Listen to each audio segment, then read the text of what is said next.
Hello! I am Mac, at least for a day, and everything's going to be okay. Welcome to The Quick and the Silver, Episode 5, the series where I do whatever I want in No Man's Sky in the Interceptor update era. And that includes getting Quicksilver and getting all the Quicksilver items. So we're on my main save first. Oh, no, let's, first... Do I need to sell stuff? No, okay. It's my other saves that I'm full up on junk and I haven't remembered to save it all. We need to go check on my settlement. Sentinel alert level is high, as usual, so I'm going to have to go save them from sentinels and then see where the building... I think we were waiting on the factory building to be finished, so factory building should be complete now, so we'll get to go look at that. It's a factory building somewhere on the outskirts of the settlement. I have two other factory buildings, but they're kind of closer to the center of the settlement. So we'll go look at the new one on the outskirts.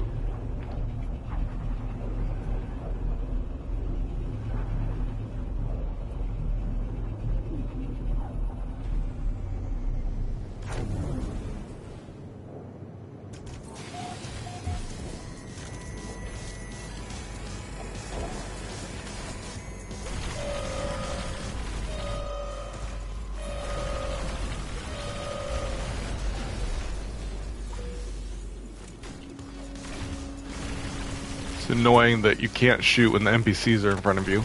You're not allowed to kill NPCs in No Man's Sky, so if the NPC gets in your way, it's basically preventing you from fighting. It's a shame, for whatever reason. I think Hello Games did it that way to try and make sure they didn't get an M rating for No Man's Sky. I think they're afraid that if you could kill humanoid creatures, that they might get an M rating, but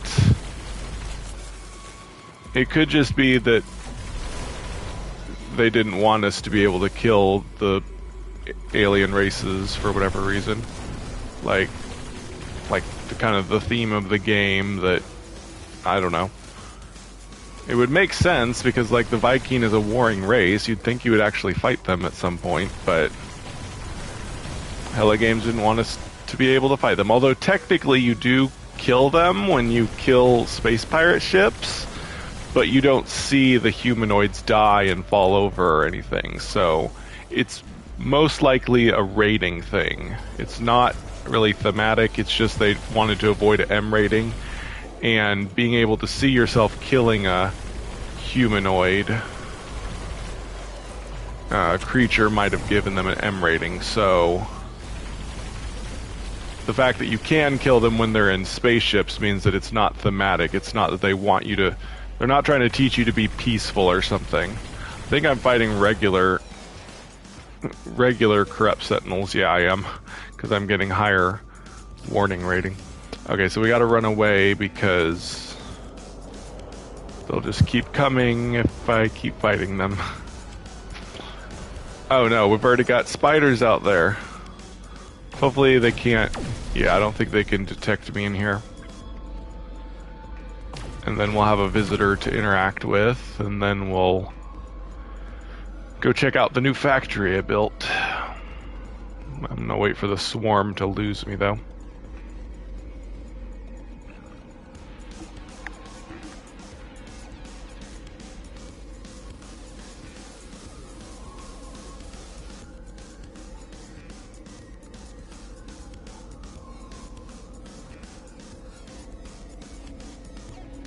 Okay.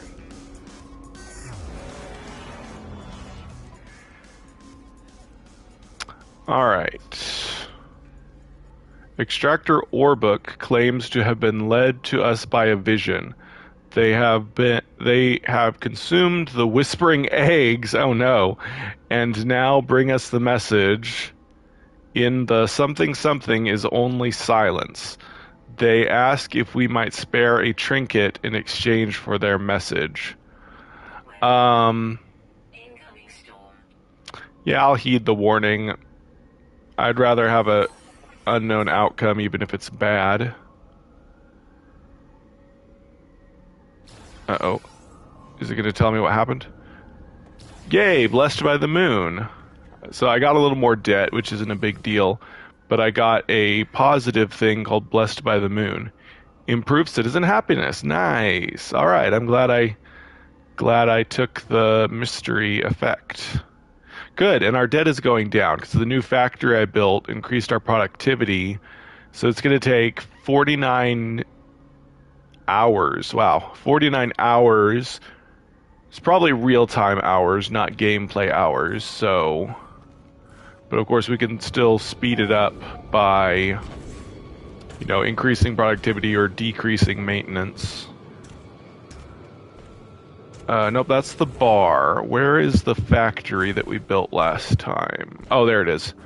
Yeah, it's way on the outskirts. Whoa, yeah, we're having a gravity storm. That's why I'm flying so high. Yay, this is the... Oh, nice! They put new stuff in it! Ah, I'm so glad I made a new settlement, because my old settlement didn't have these. I'm not sure. I think these are what antimatter things look like. There's a building part that I've never built that that creates antimatter for you. I think that's what these are, or maybe these are just a new unique thing that they added to settlements that don't exist elsewhere. But yeah, super cool. We've got a NPC running it for us. It even said he was running something. What did it say? Oh, no, it said running for cover. I thought maybe it was going to say running machinery or something. Oh well. Anyway, so yeah, we got our new factory. We're starting to get out of debt. We got that blessed by the moon thing. Awesome. And everything's running smoothly, so we'll just have to wait until we can do something else. I think I will... Yeah, I'm gonna go do... Well, I need to go debrief my...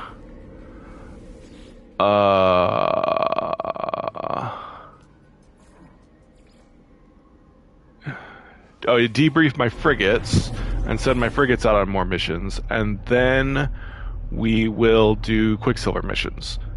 And if my settlement is ready for something, we'll stop to do that. Or hopefully, when I'm done with my Quicksilver missions, I can get something else started on my settlement. The warp screen is unusually gold. It's usually not such a bright gold coloring. Just a weird glitch, I guess. Excuse me. Okay. Yeah, let's go to my freighter. Hopefully I've still got plenty of frigate fuel. If not, we'll have to make more.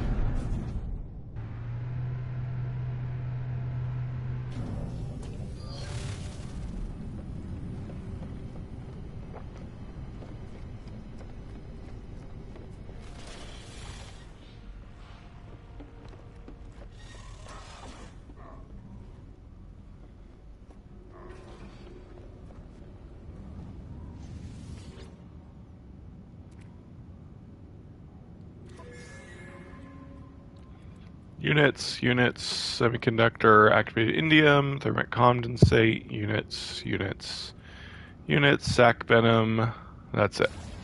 No living ship parts. Although I've pretty much discovered that I've reached the maximum upgrades that you can get from this. Except one thing we still need from these for my living ship is inventory space. It would still be nice to get inventory space increasing items.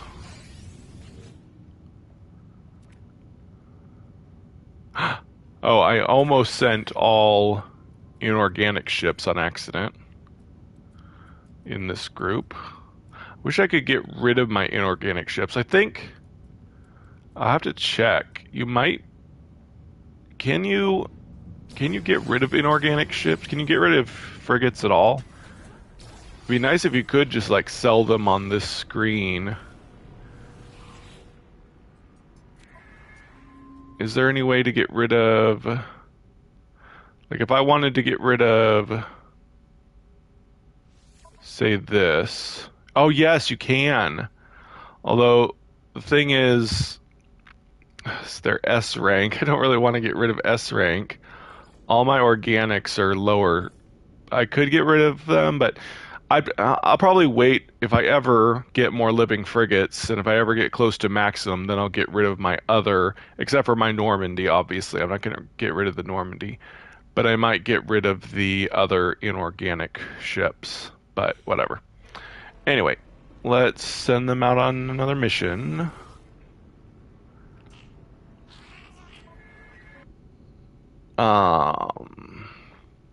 We want to go with the highest duration because that gives the most rewards. So let's do a balanced.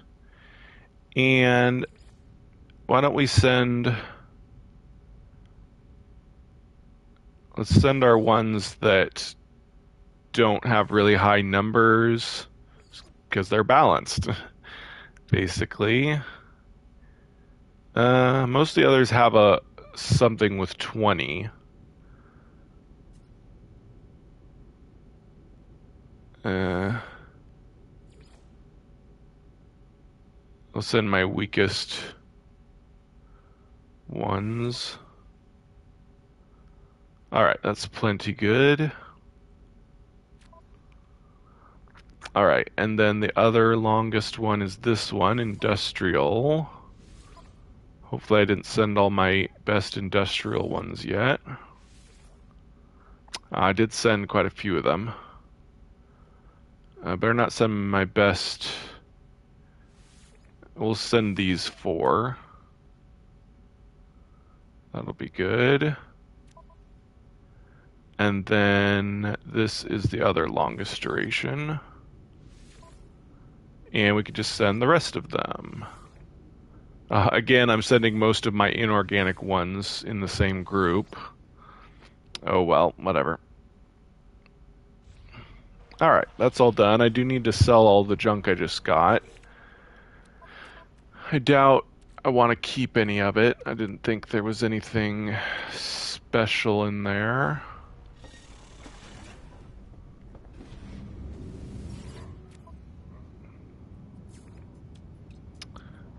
We want freighter.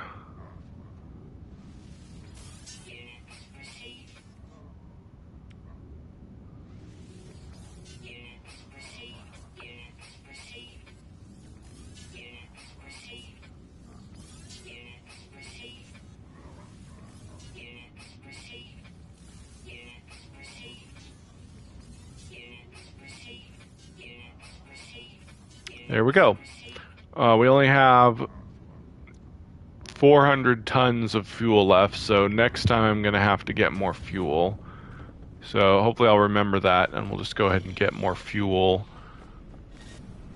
at the space station next time before I come in here. Alright, I think that's it. So we are ready for Quicksilver missions. Yay! Today I should be... Yeah, almost definitely I should get enough Quicksilver to get the new Gek Cowl or Spawning Cowl, whatever it's called.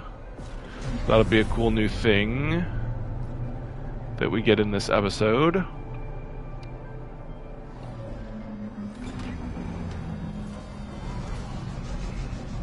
Oh, yeah, it looks like in 1 hour we'll have a new proposal. Hopefully well, we'll see if these 2 Quicksilver missions take me an hour. If not, I'll do a few missions on another save, then we'll come back and start that.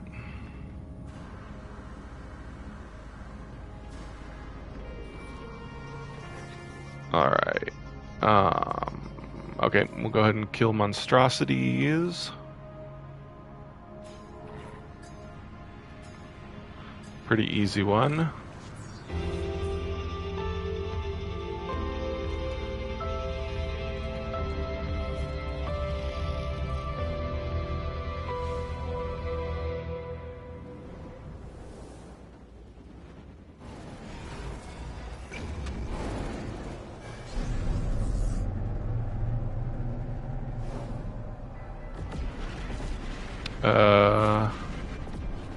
Oh, there it is. What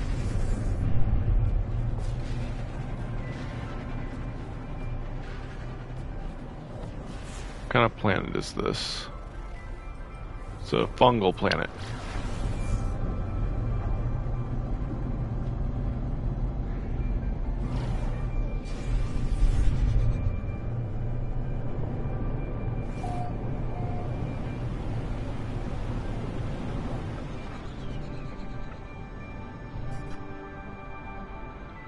Ooh, got some cool...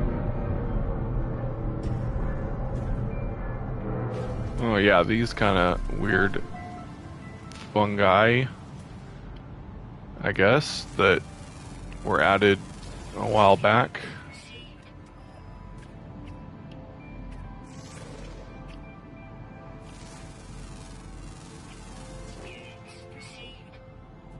Alright, target is this way. How far away is it? It's only 59, that's not too bad.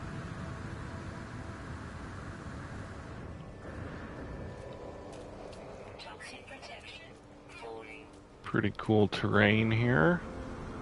Floating islands and stuff. Little floating islands. I'm glad they still...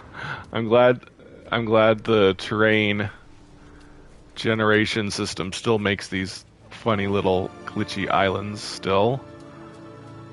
There used to be a lot more of terrain floating in the air, but Hello Games at some point it seemed to have patched most of them out, but now they're starting to appear again, so I don't know if they fixed them, or I'm just getting lucky and seeing them, or what.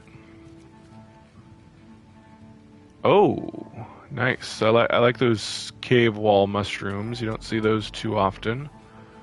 They were added in, I think, the Visions update, when they improved caves.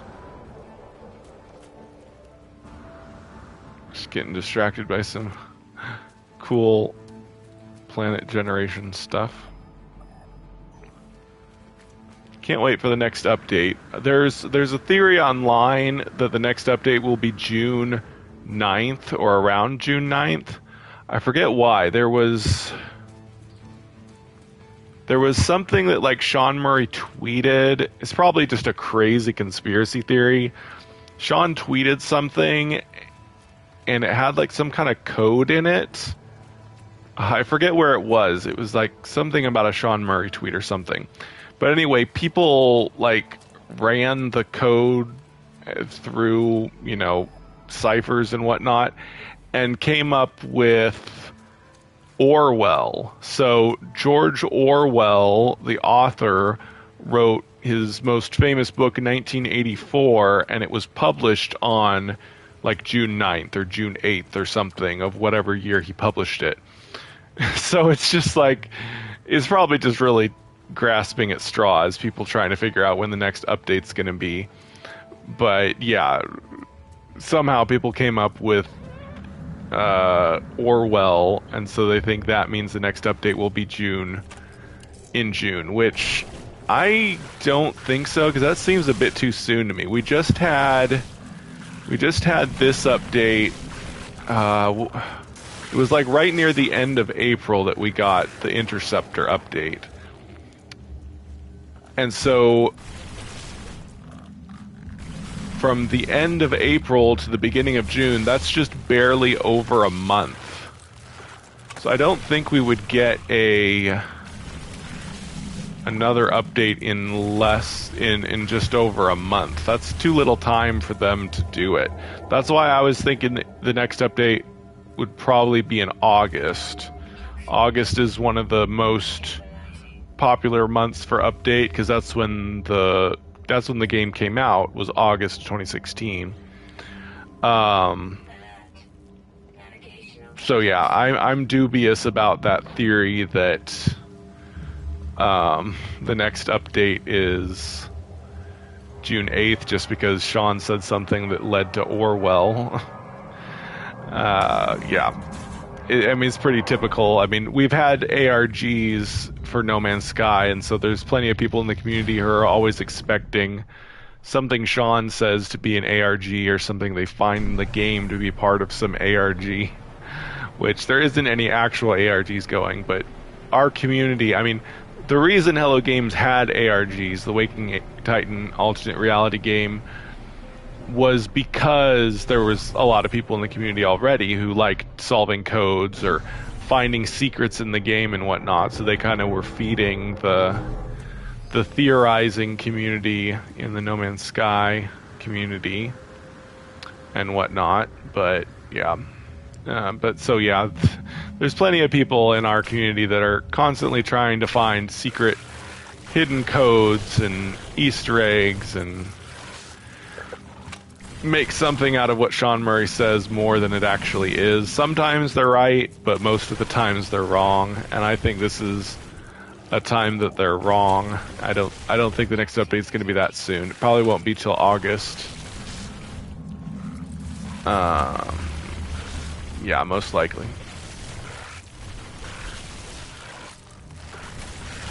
Unless they just had a whole bunch of stuff ready and didn't release it yet. We know they have the space station exteriors mostly ready since they're already in the game files. They just haven't released them yet. But yeah. Unless that's really super close to being ready, and then they're able to go ahead and release it in June. I doubt it though. Oh, there we go. Subsided.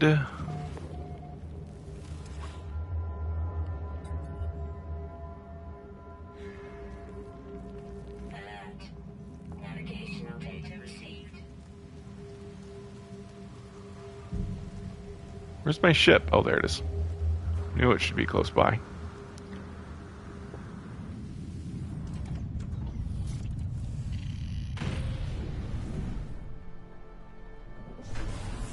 Probably gonna send me back to the one I just came from, but oh well. It does that sometimes. I can't tell if this is the one I started at or not. Whatever. Oh yeah, it definitely is, because there's eggs missing over here. I already shot these eggs, I think. So yeah, this is the first place I came to.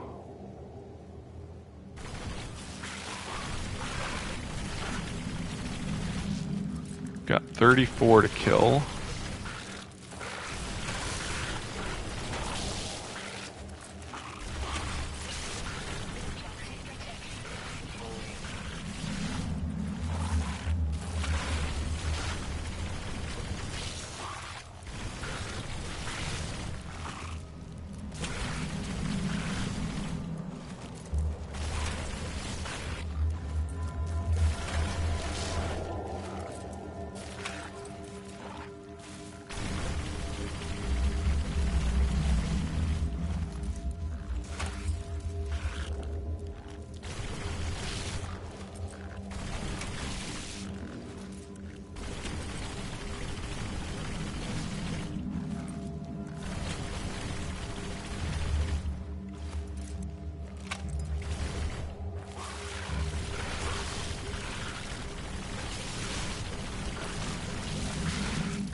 Yay, monstrosities eliminated.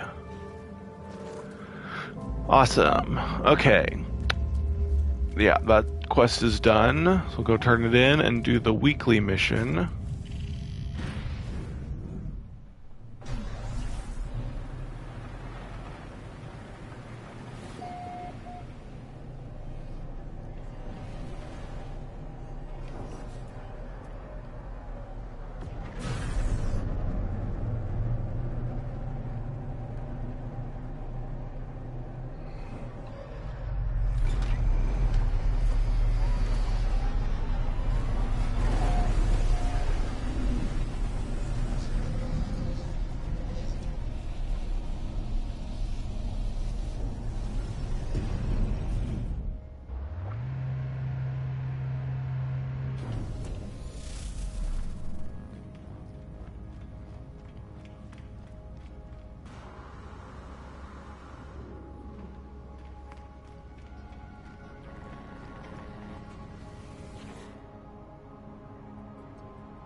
Right.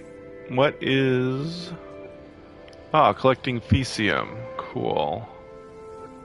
That's a lot of Fecium to collect. It'd be nice if it sent me to a planet where I could mine Fecium.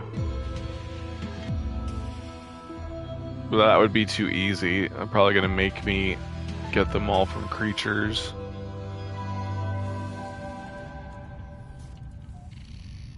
I wonder if any of the Fecium I have on me is going to count, or if I'm going to have to get...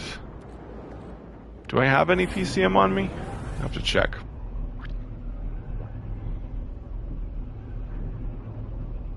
Can't open my inventory while I'm in the screen. Uh-oh, my screen is blurred because I opened my inventory just as this happened. Hopefully it goes away after I'm done warping and I open my inventory again. Oh, there we go. It opened my inventory. Uh-oh.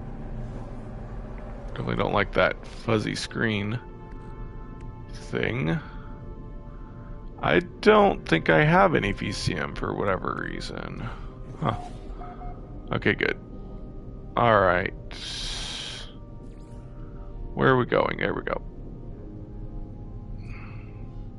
Nah, they wouldn't give me a swamp planet where I can mine Fecium. That would be too easy. Be nice if there was a swamp planet here, but no, fat chance. I want to check, see if there's some way I can cheese this and not have to collect a ton of Fecium from creatures. Nope, no swamp planets. Where's the moon? It says, I guess it's a moon of this planet. It's gonna be a pain. Never mind. Let's just go where we're supposed to and collect it from creatures. What? Activated indium? The mission said Fecium. Now it says activated indium. What the heck? The weekly mission is bugged. It said Fecium. Now it says activated indium. Well, that's ooh, nice. It's a infected planet. Is that actually what it looks like? No, it's just, yeah, it hasn't loaded in yet. I was like, whoa, that stuff's really messed up. Cool. Nice. So they gave us an infected planet to explore. That's nice. And thankfully, I don't have to look for Fecium. I can just look for activated indium. How nice. Oh, no, I'm looking at the wrong type of thing. There we go. Activated indium. Need 1,000 activated indium. Oh, man. I like to call these living ship planets, because it almost looks like baby living ships are growing on these planets. Because, like, this looks almost exactly like a living ship.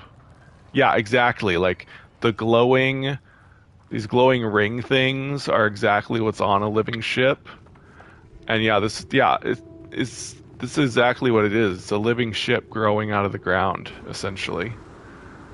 Kind of adds some environmental storytelling to how living ships came to be.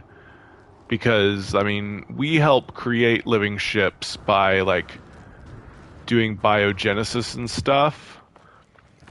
But these planets are kind of like a what-if scenario. What if living ships basically started seeding an entire planet and basically taking over the planet? Dang it, I've lost the indium pile I was heading towards. Where did it go? Oh yeah, there it is. It's still marked. But yeah.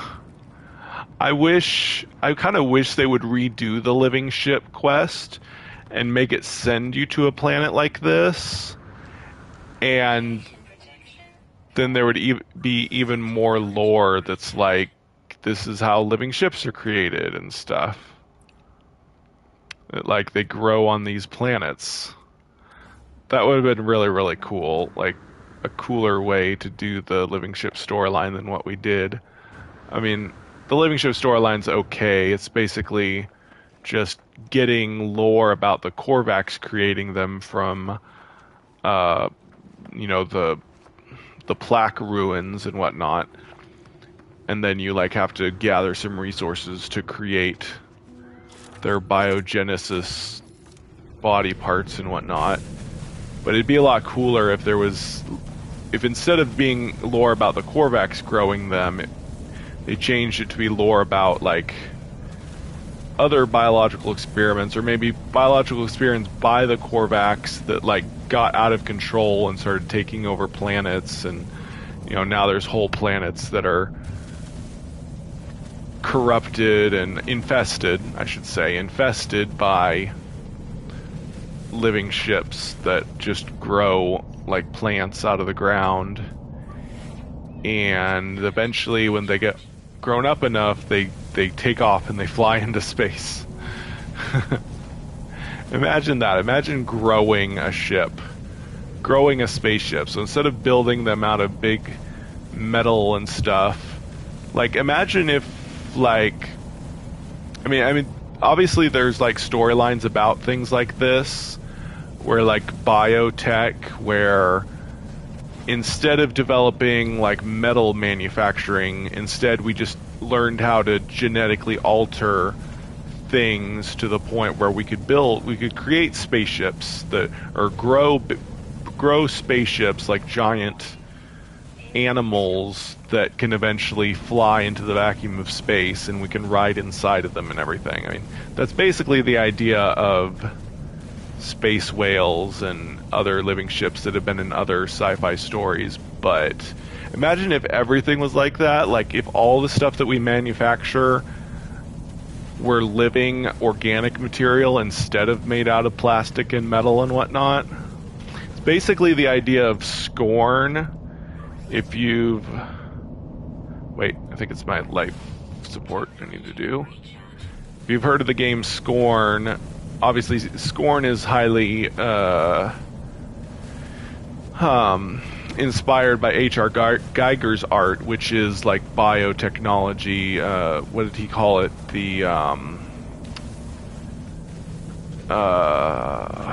What did he call it? He called it the biomechanical, yeah. He had a biomechanical series.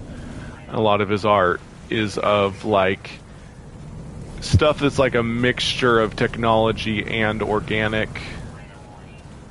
Oh, wow. Usually sandworms appear as soon as you land, but not always, I guess.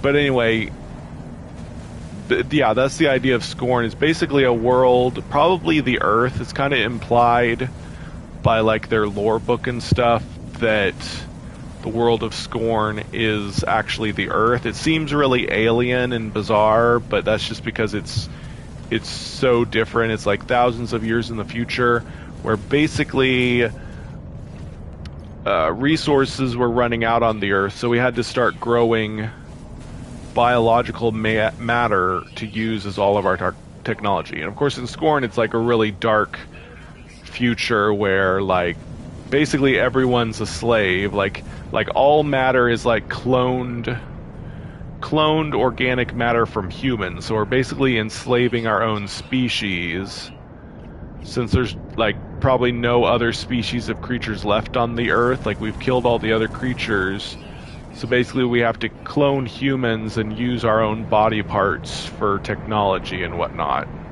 Something like that. And of course it's all like, oh gosh, it's all like technological abominations, organic technological abominations that have mutated. Whoa! Oh no! I'm caught in a tornado. Oh my gosh! I'm gabbing away, and there's like this crazy storm raging around me. Yeah, that's a tornado. Tornado started pushing me around. Like, I wasn't moving. It was just pushing me along the ground. I could probably fly up inside that tornado. It's a little dangerous because there's also lightning. I know you can get hit by lightning. Whoa! Yeah, I'm getting taken up in the tornado. Nice.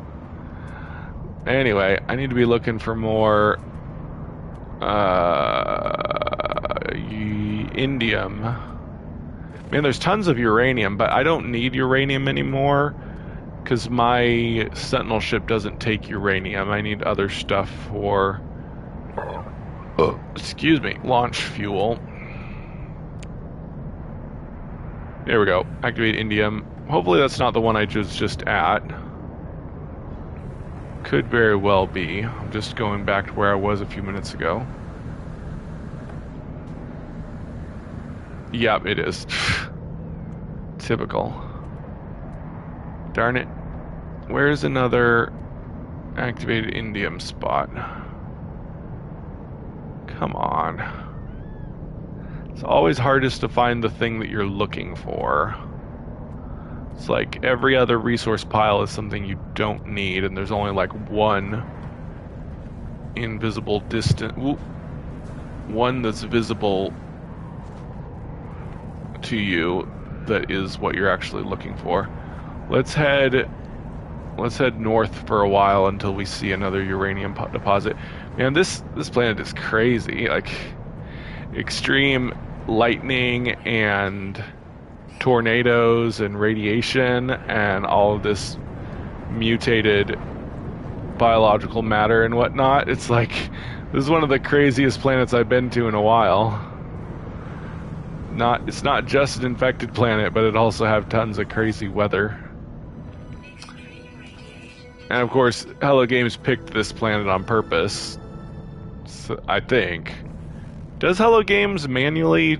I wouldn't think that Hello Games would manually pick every single weekly mission planet. Maybe they just program in what type of planet they want it to be at. Like they say, yeah, find a infested planet with extreme conditions for this week's. Or maybe it's just totally random, and we just happen to get a really insane, crazy one. Although it always seems to be like an exotic biome or infested planet for the weekly missions, so it's probably programmed to find an interesting type of planet, but I don't think Hello Games manually picks it anymore. I think they did back when we had special storylines for the weekly missions, but I think since then they just made it so that it the game's procedural generation picks a weekly planet for everybody to go to with some extra special traits and whatnot. Come on, where's some more activated indium?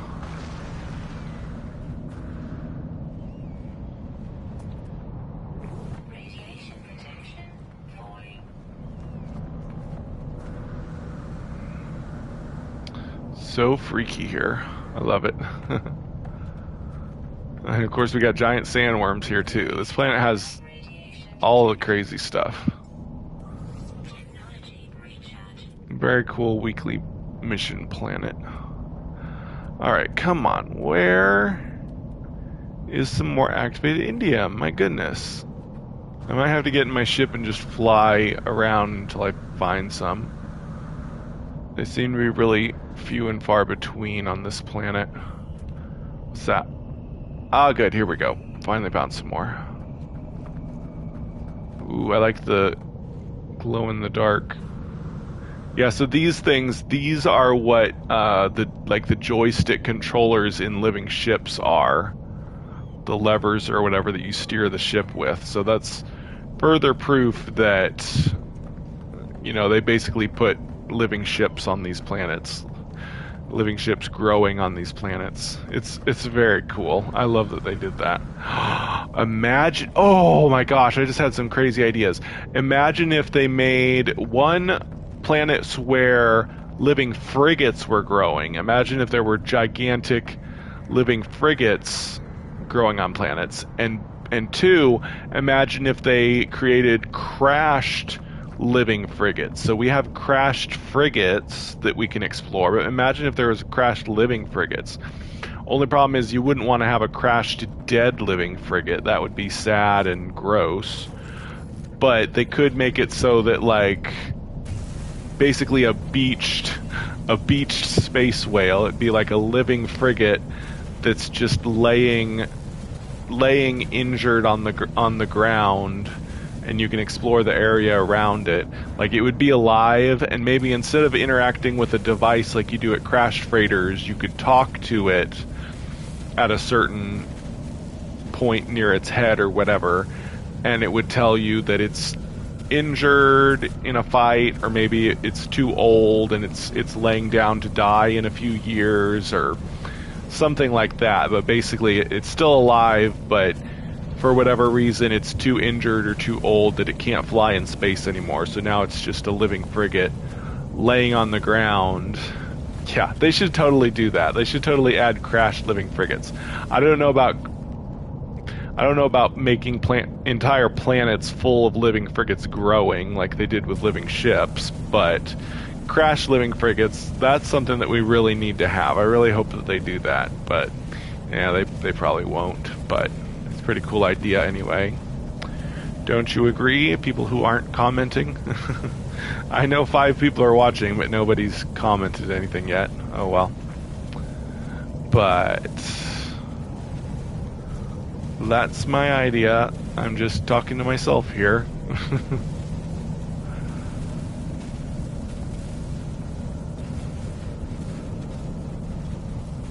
Almost done. Getting the indium. Then we'll have to... There we go. We'll have to fly to somewhere to turn it in.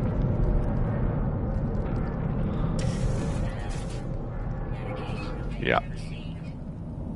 Alright. Where is it? I think last time I did one of these, I accidentally got into my ship before they revealed where it was. Yeah, there it is. It is, yep, probably far, far away, so gotta fly to it.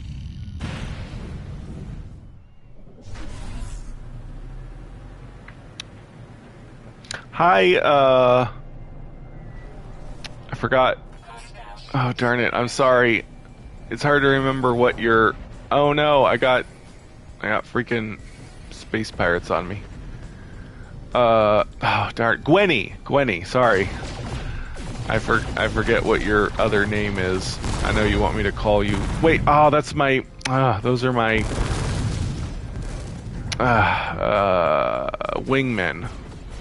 Oh yeah, I bought a new wingman slot, but I didn't add a new wingman yet. I think I'd like to go to a pirate planet and get a pirate ship for my last wingman. I think I'll do that.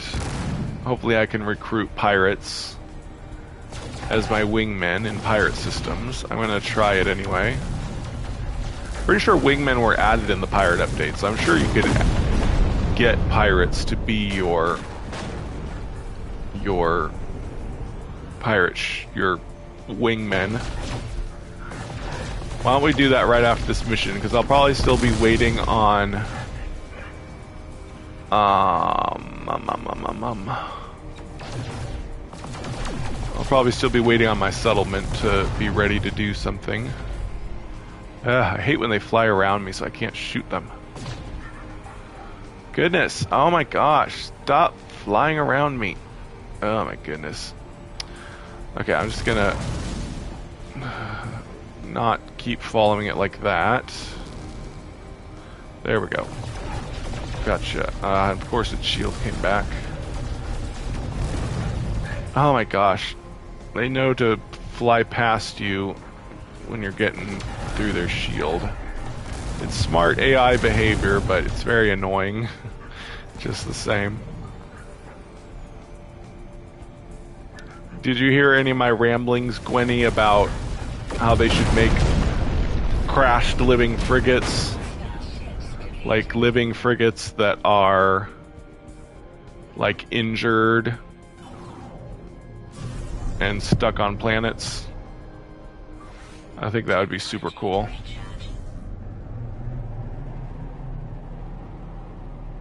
Although, come to think of it, there is no such thing as a crashed frigate. There's only crashed freighters.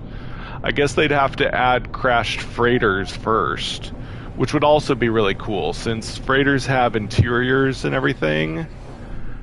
Not freighters, frigates. It'd be cool if they had crashed frigates that we could... Oh, yeah. I just saw... There it is. Hopefully I landed on a landing pad. Darn it! That's annoying. Oh, somebody left a message module here. What was I saying? Gotta hurry and get up this ladder and recharge my shield. What was I just saying? I forgot. Yeah, there's no such thing as crashed frigates, so they'd have to add... Oh, this is somebody's base. That's cool. As long as I can still use the terminal. Black market terminal. Is this I think this must be a pirate system. I was just saying I want to go to a pirate system. What the... I'm trying to look at... There we go. Yes, this is a pirate system. So how about... Let me think. I want to make sure I don't mess something up and... I gotta call my ship up here. I'm going to...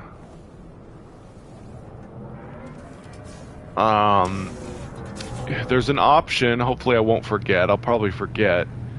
But there is an option that lets you stay in the system that you did a mission in. So I'll choose that when I turn in the mission. Gwenny says, I am building a glass-walled base and I named aliens that are in glass houses. Aliens that are in glass houses shouldn't throw geck. That's funny. Hope, but that would be... Oh, nope, but that would be interesting. Yeah. Yeah, it'd be really cool if we had both crashed frigates and crashed living frigates. It'd be really cool if we could, get on crashed frigates and, you know how you can get on your frigates and repair them. You could do that. Instead of repairing them, you could get on the crashed ones and collect resources from their repair points that you normally repair them at if you own them. And then maybe you could actually repair them and claim them as your own, just like how you claim crashed ships.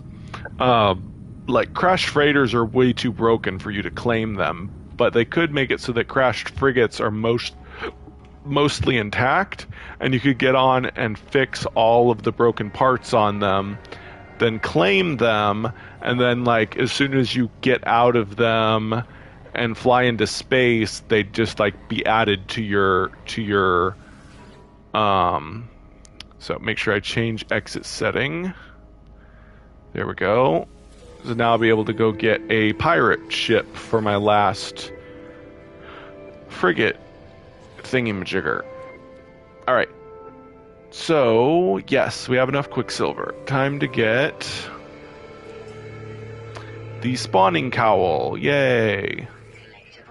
I'm not going to put it on this character. I really like my Buzz Lightyear character. Yeah, I've got some new stuff to claim from my other saves. But on one of my other saves, I'm going to try on the Gek Cowl and have that there.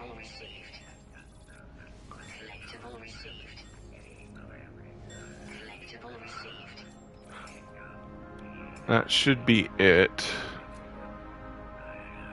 I've got some Quicksilver left, but I like to...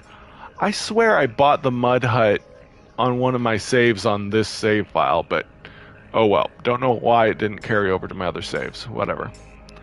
But anyway, I'm going to save the rest of my Quicksilver on this save because I think there's one helmet left somewhere near the bottom. Did I pass any that I needed to claim? Hopefully not. There's one more helmet that costs 3,000, and I know the cape, here it is, yeah. We'll save the rest of my Quicksilver for next week, and we can get the Sparse Horizon helmet, and then whenever this cape gets unlocked, it also will cost 3,000.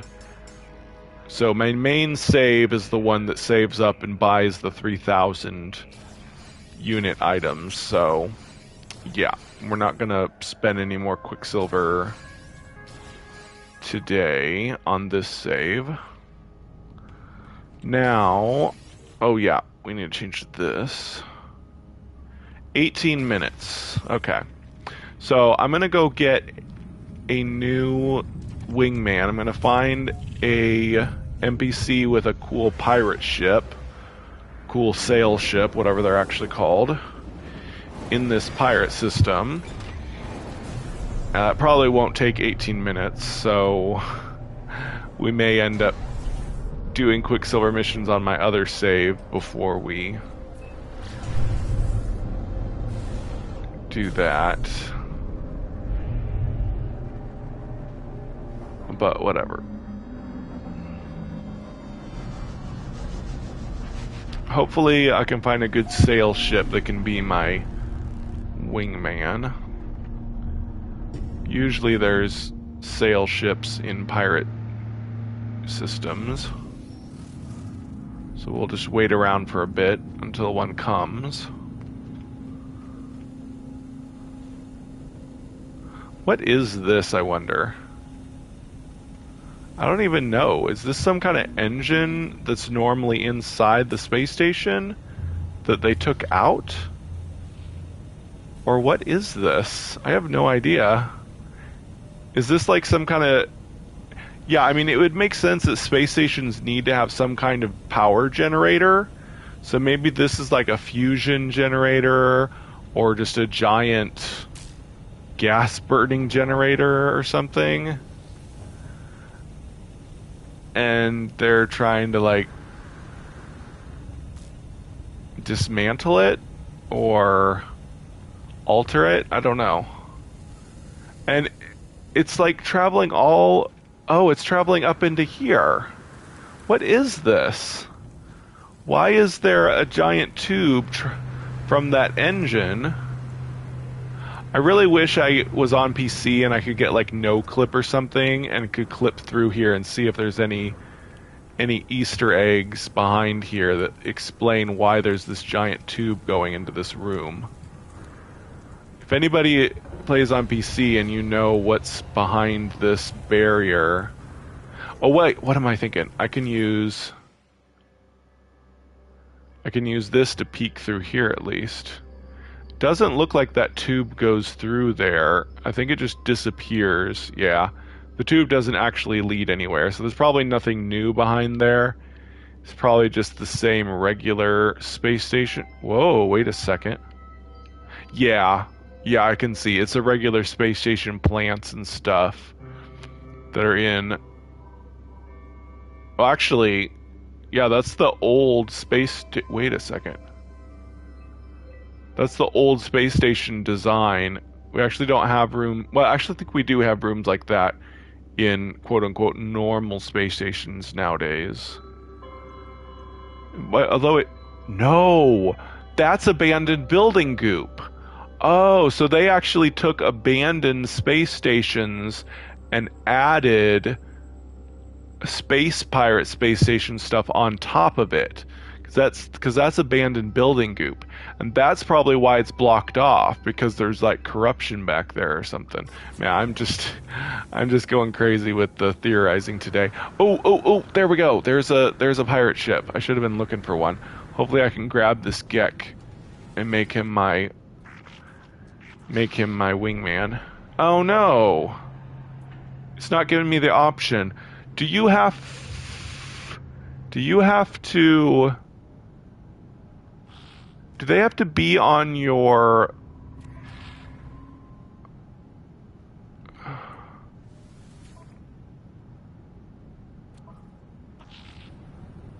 Do they have to be on your... I think they have to be on your freighter for you to recruit them. Is that how it was? I can't remember. What do you have to do to recruit a wingman? Dread Pirate. He's called Dread Pirate. That's awesome. Dang it, why can't you get these guys as wingmen? Okay, I'm guessing... I can't remember. It's been so long since I recruited a wingman. But... yeah, it does look like a generator.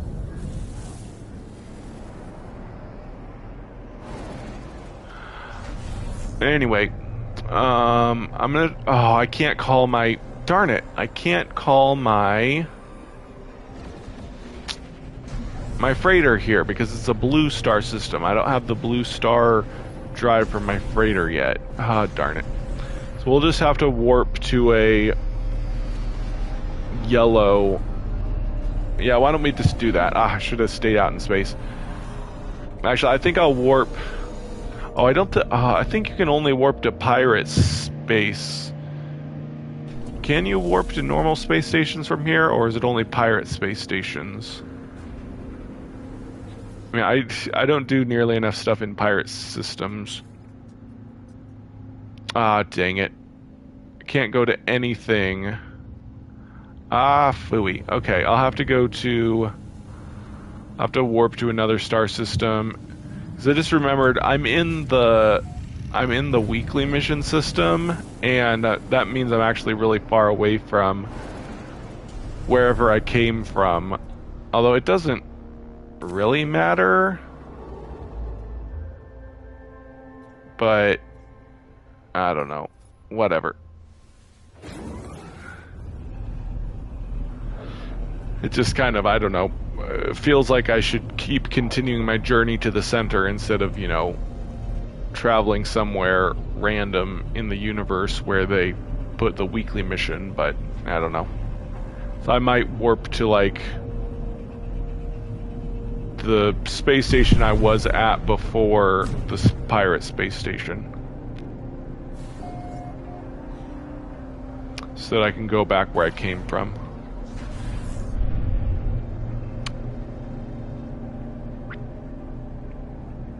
Because I really want a pirate ship as my last wingman, but I guess they have to land on your freighter for you to recruit them. Does anybody know? I can't remember. I could check and see if normal fighters here can be recruited. If so, then it just means you can't recruit pirates. Can't recruit NPCs from pirate places, but maybe it's that they have to be on your freighter or something. I don't know, but whatever. Let's go ahead and go. Should be able to get back where I came from. So probably this one is where I came from earlier. So we'll go back here, and then, yeah, it looks like it's going to take me a while to figure this out, so we'll keep working on this until it's time for me to do something else at my settlement, and then we'll do Quicksilver on my other saves.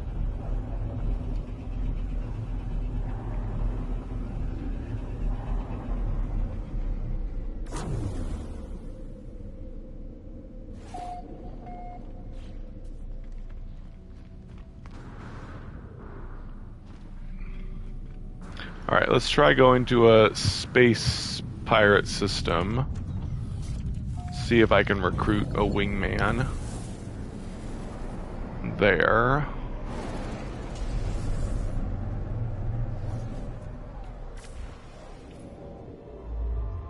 Let's find a yellow star system with pirates. What the? Oh, that's a blue. I was like, is that a white star? Okay, here's a yellow star pirate system. Hopefully this will work. I finally upgraded the PS5 version of the game. Yay, you got a PS5, Gwenny? That's awesome. PS5 is, well, I used to have really fast loading screens on No Man's Sky, but it seems like the loading screens have gotten long again. I don't know. Or maybe I just forget how much longer they were before my PlayStation 5. I don't know. But I'm gonna call my freighter and see if I can recruit a pirate ship that lands on my freighter. If not, then I guess I'm just not allowed to recruit pirates or something. I don't know. There's, after all these years, we still have the bug that changes the race inside your freighter whenever you change to a different star system. It changes to the race of whatever race you're in, whatever race of the star system that you're in is. So this is a Viking system. I was in a Gek system recently, and there were Gek in my freighter, but now there's Viking in my freighter. Doesn't make any sense why. Oh, never mind. So they are always Gek up here. So I guess the race. I swear he changed color though. I don't remember my captain being that color. But I guess the race of your freighter is always the same in the cockpit, but the race that is down here is the race that's in the star system you're in, which kind of makes sense. It's kind of like they're saying that you're hiring people to work on the lower parts of your freighter from whatever space star system you're in. Obviously, it doesn't really make sense how they get in here so fast.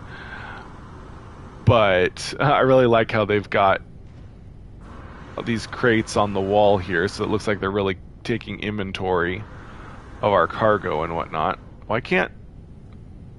Okay, I can't really get inside this thing like he is.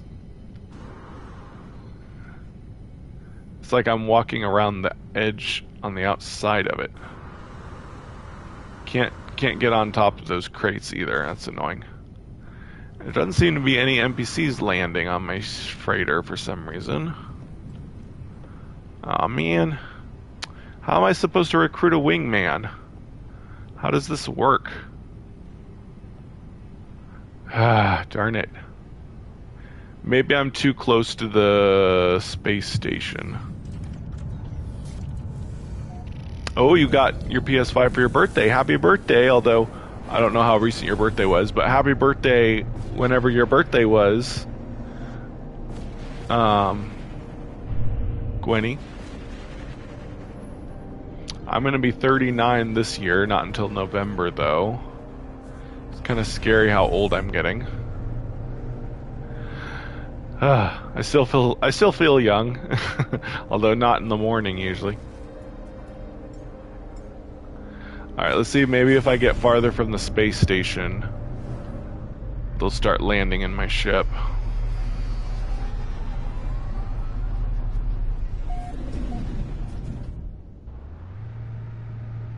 Might have to try pulsing even farther from it. We'll see. Oh wow, and the appearance of the Viking changed. I wonder if the appearance of the Gek up here changed. Let's see. I bet they do. Oh, nope. My captain still has blue and purple stripes, so... And also, the races that are back here are totally varied. Like you can have Korvax, Gek, and Viking back here, which is cool. So it's kind of like you've got a very diverse crew. Like all of the NPCs in your cockpit are the same race, and then you've got varied race in here, and then in the landing bay you've got whatever the race of your current star system is. So that's pretty cool. Better than just having one race everywhere. It's always the same. That would be pretty boring. Okay, let's... Man, I'm really rambling today. Oh, yay, okay. Let me see if I can even recruit this guy. I'm not going to recruit this guy. I don't want this... Although this is a really cool looking hauler.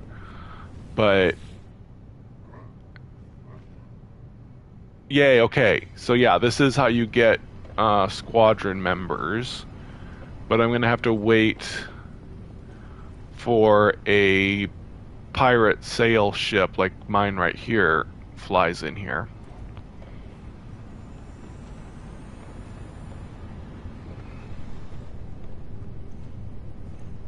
Yep. Oh, it'd be so cool if they could have sentinel ships, but no. Sentinel ships are something special that you can only get by going to corrupt sentinel planets and whatnot, so there's never going to be... You're never going to be able to buy them from NPCs, so you wouldn't be able to get a wingman with that type of ship. So you could never have a sentinel ship or a living ship as one of your wingmen. But you can have a pirate sail ship and an exotic ship. So those are the two new types of ships that you can have as wingmen. But and of course all the original 4 types of ships as well: fighter, hauler, exploration, and shuttle. But those are really old. That would be boring. So sail ships are the newest type of ship that was added that can be a wingman. So that's why I'm waiting for one to fly into my freighter. But it's taking a while. People have done so much searching to try and figure out what these barcodes mean. Like people have decoded stuff and think it means something, but it probably doesn't. Sean Murray has said that players have tried to find things that don't really mean anything in No Man's Sky. Like, so many people have obsessed over all these barcodes and whatnot. And in fact, a lot of these barcodes and character strings are new. So they've been adding more and more of them. So it's kind of like Hello Games is playing with us and adding more and more weird symbols and barcodes and whatnot to try and drive the people that like to investigate that kind of stuff crazy, thinking that they found something, but they probably still don't have any real meaning. They're just kind of world building, make it look like, you know, they use barcodes and whatnot for shipping containers and all that. But yeah, doesn't seem like we're having much luck with ships flying into here. I wonder what the best way to get them to come in is. I'm gonna try pulse jetting. Maybe if we pulse jet for a while, it sounds like it would make it worse. Like if you go out in the middle of space, in the middle of nowhere, you'd think there'd be less. But, I mean, you'd think if you were close to the space station, there'd be more people landing, but there's not. So, we're gonna try pulsing and see if that somehow makes more NPCs land on my freighter. Oh, wow. Yep. Happy birthday, Gwenny. Yeah, like I said, I'm gonna be 39, which means I'm gonna be 40 next year. No! I don't want to be 40. Oh man, I can't believe I'm almost 40. I remember my dad's 45th birthday. I remember... Wait, no. Was that my dad or my... Yay, okay. So we found a sail ship. We've got to recruit this. It looks similar to my pirate ship. It's blue anyway.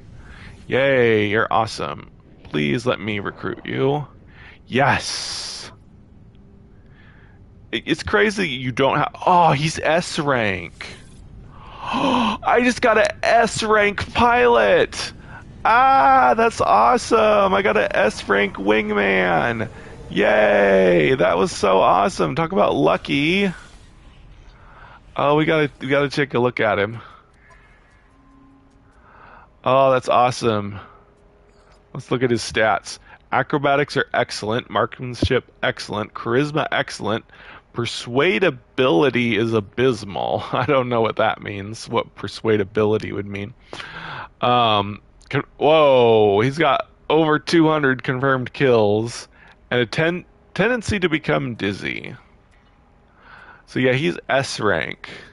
I don't think you can rank these guys up, sadly, so you can dismiss them. So I guess the only way to get all S rank is to dismiss them if they're not S rank and recruit more, but it's fine. I've got one S rank and the rest are B rank. So at least I don't have any C ranks, so I'm just going to be happy with them. 3 of them are fighters, and 1 is a sail ship.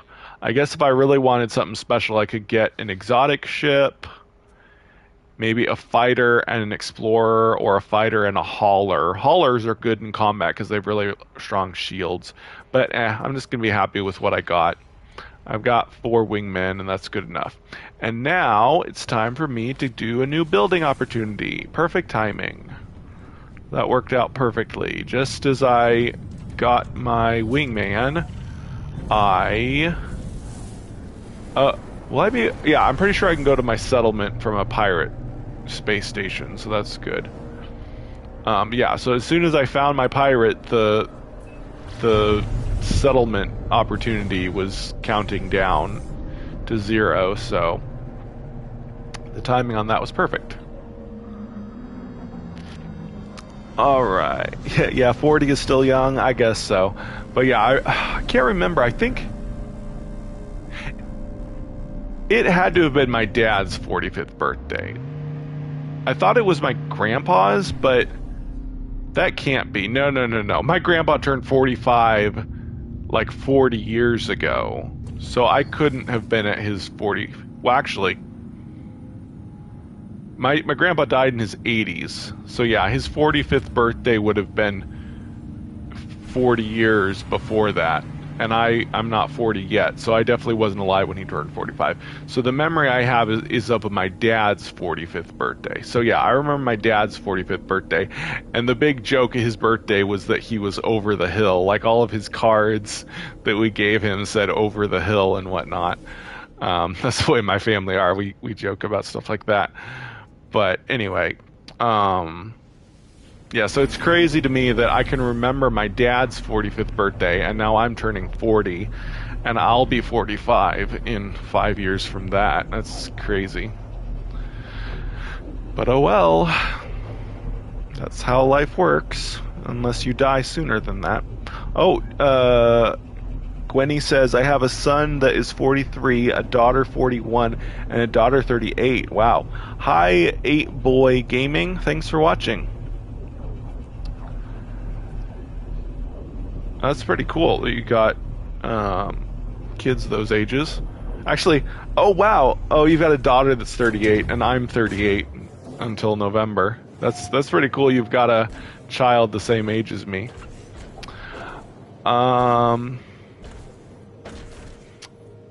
Yeah, we got a building opportunity. Yay. I wonder what it's gonna be. What the... Oh, I thought these were skylights at first. They look shiny like you could see through them, but they're just metal or concrete. It'd be cool if they were glass. It'd be cool if there were glass buildings in some type of settlement. But anyway. View construction opportunity. Utility module or another starship dock?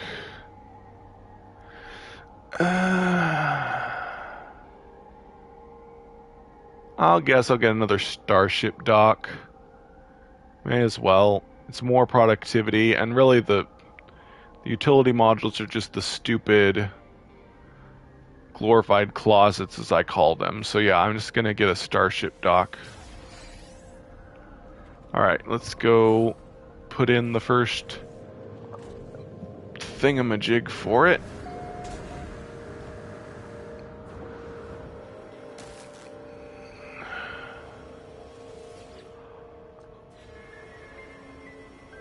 Alright, 1 hour on that, so we'll go do all of my Quicksilver stuff on my other saves, and then we'll come back and progress that again. Or maybe I should...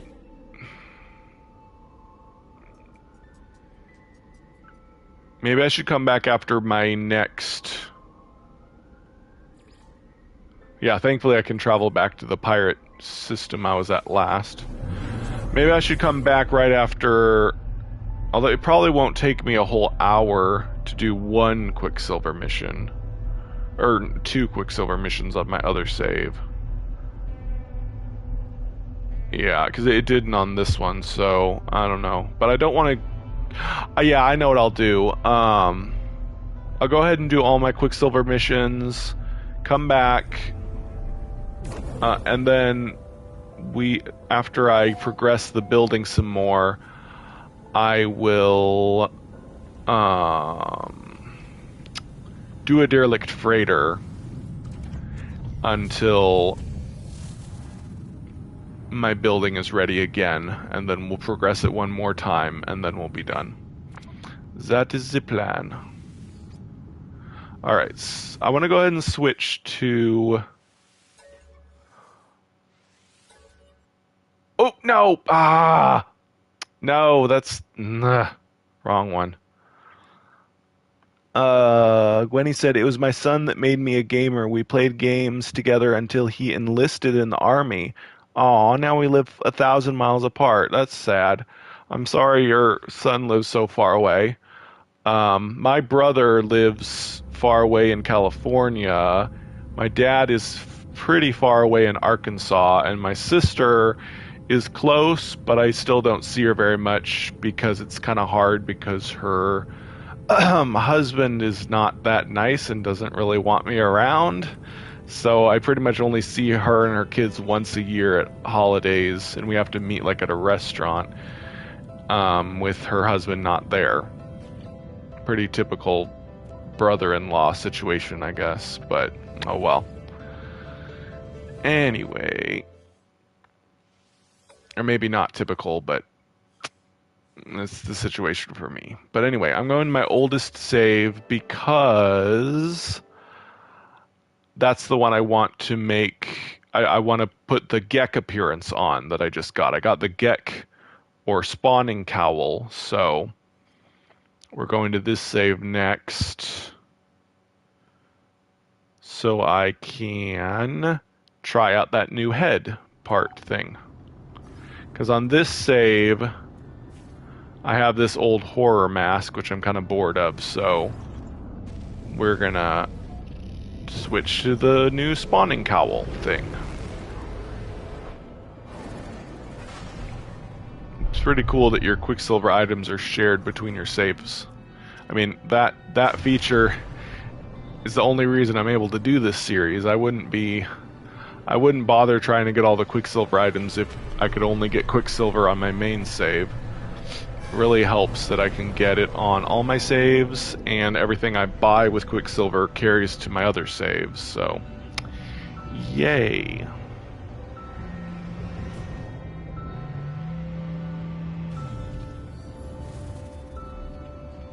Alright.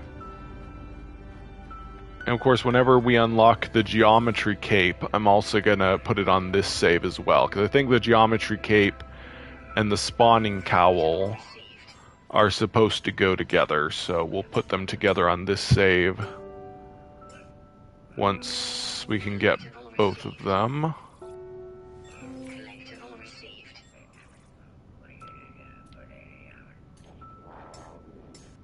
I think that's it. It shouldn't be anything else to claim. Nope, okay.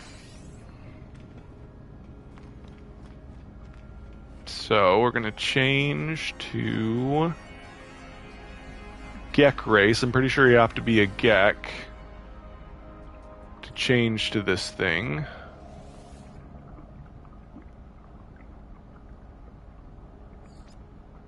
Or not. What? Interesting. It's not a Gek head. I'm surprised. So is it an anomaly or a traveler head? What in the world? Why would it be...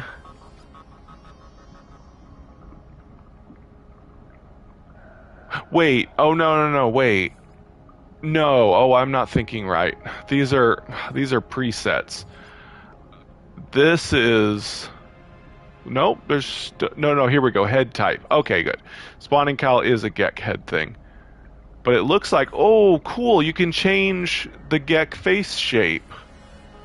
Cool. So the cowl doesn't go with a default head. It lets you choose any head you want, I guess. Let me try something. Oh, preset will get rid of the cowl. Well, let's go ahead and try a different preset. I'm gonna go with a preset that I like, because like I was trying to change the heads and I didn't have any of these as an option. I mean, some of these head types weren't available. Maybe they were and I just didn't try the settings out. Whoa, like what would the cowl look like with that head? Oh, no, okay. So there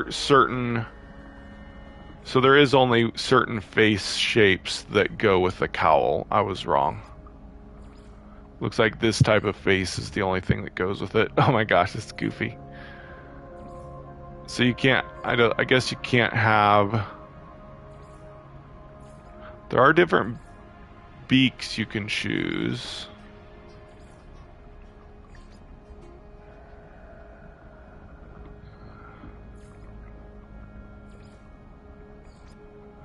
They don't look great. Let's change the colors.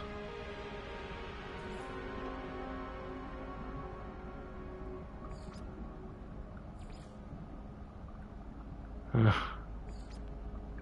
man, that's too brightly colored. Let's try the darker colors. I don't know if I like those colors either. Ooh, oh, let's make this a spooky, creepy. Yeah, let's make this a spooky creepy, because a cowl can be like, you know, like an evil priest. We could be like an evil priest of the first spawn or something.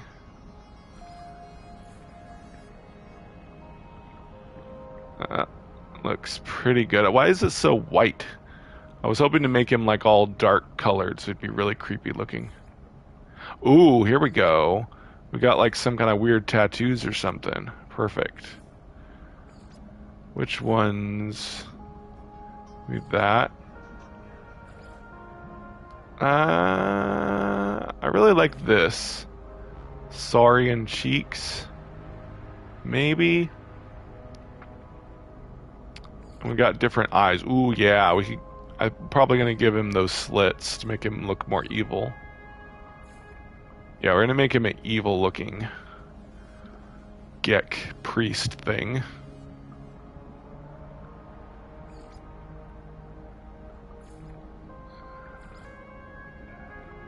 I think this goes better with that Saurian cheeks. Oh yeah, that's looking pretty good. That looks pretty creepy.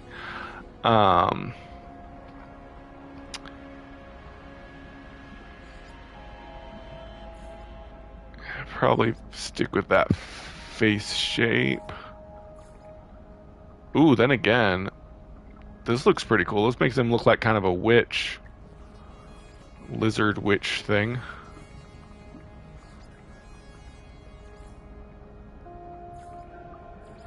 I really think I like this one. Alright, let's see if we can...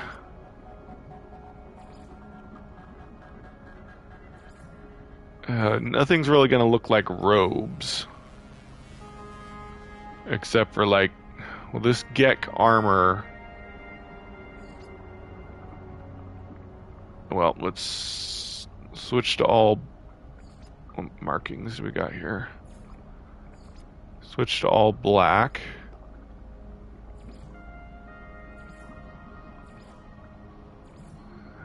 I wish I could just remove the armor and not have armor. I wish that was an option.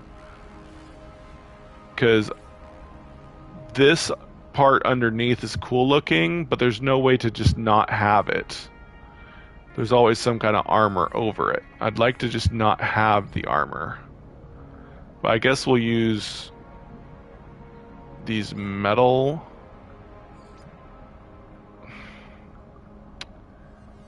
I'd like to just not have armor, but that's not an option. Maybe this would be cool. Yeah, I guess. Really wish you could just not have armor so that you could make yourself look like more of a priest. A robed priest or something. But I'm gonna go with this. Whatever. I will go with these gauntlets. Since they have claws on them, makes him look like more like an evil priest kind of thing. I just don't like that it's always got blue on it. I wish there was some way to make it all black. Oh well. Let's see if anything's better. We could do this. That would be kind of cool.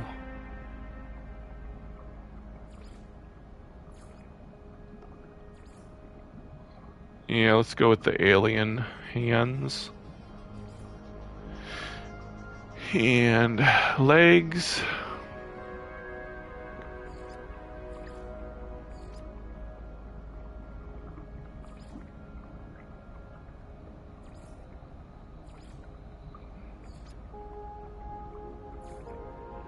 That looks kind of good, I guess. Yeah, let's just go with this. And boots.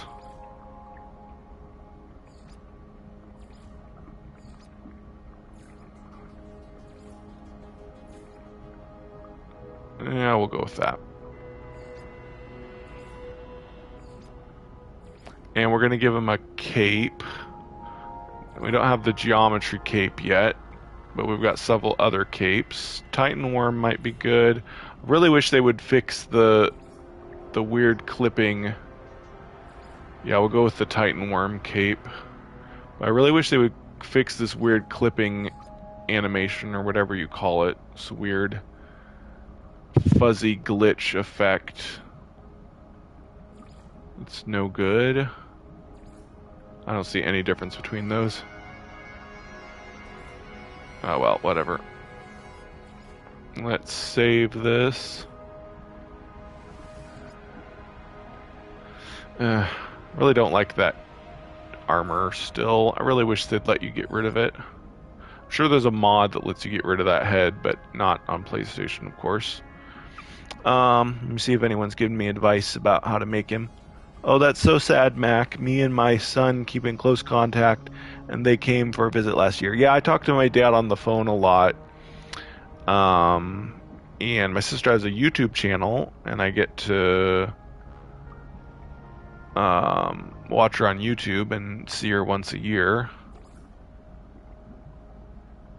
But yeah. And the banner, let's change that to all black too. Kindred sounds good. That sounds like a cultist name. Alright, let's save it. Yeah, I guess I'll go with that armor as the armor. Alright. Yes. Yay! We got our creepy Gek. Our Gek dark priest. Oh, and I already have the purple stealth jetpack, which is perfect.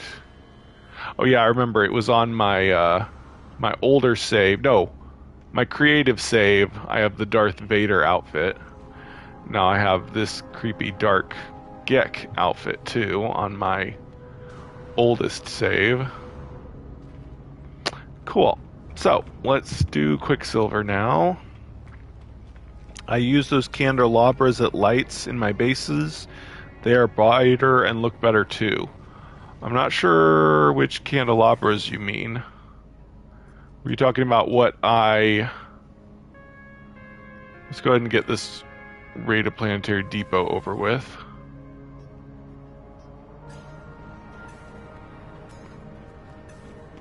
Maybe you're talking about a Quicksilver item I bought. I don't know.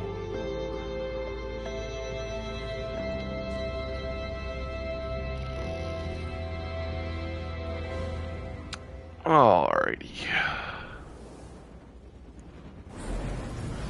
Yeah, I think because it's a weekly mission, that's why it says activated copper, and before it said Fecium, but since the weekly mission always sends you the same star system, it has to change to something that you can actually obtain in that star system. So that's why the element changes afterwards, after you actually go to the star system.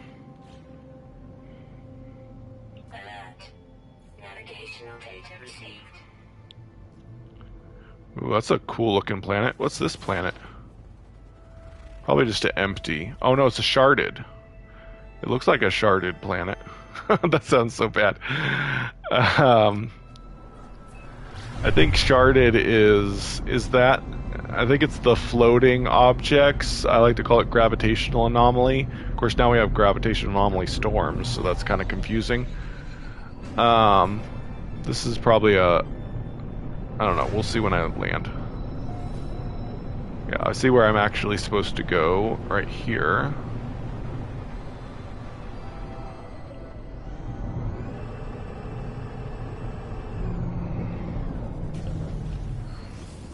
What kind of planet is this?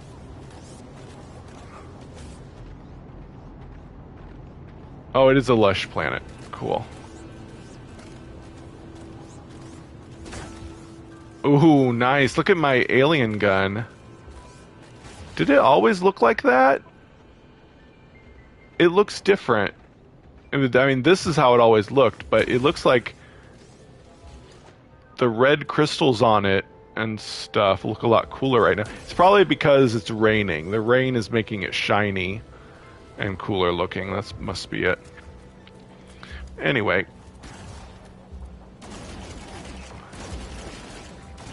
Time to do this. I'm so glad they fixed it so that exploding doors make debris again.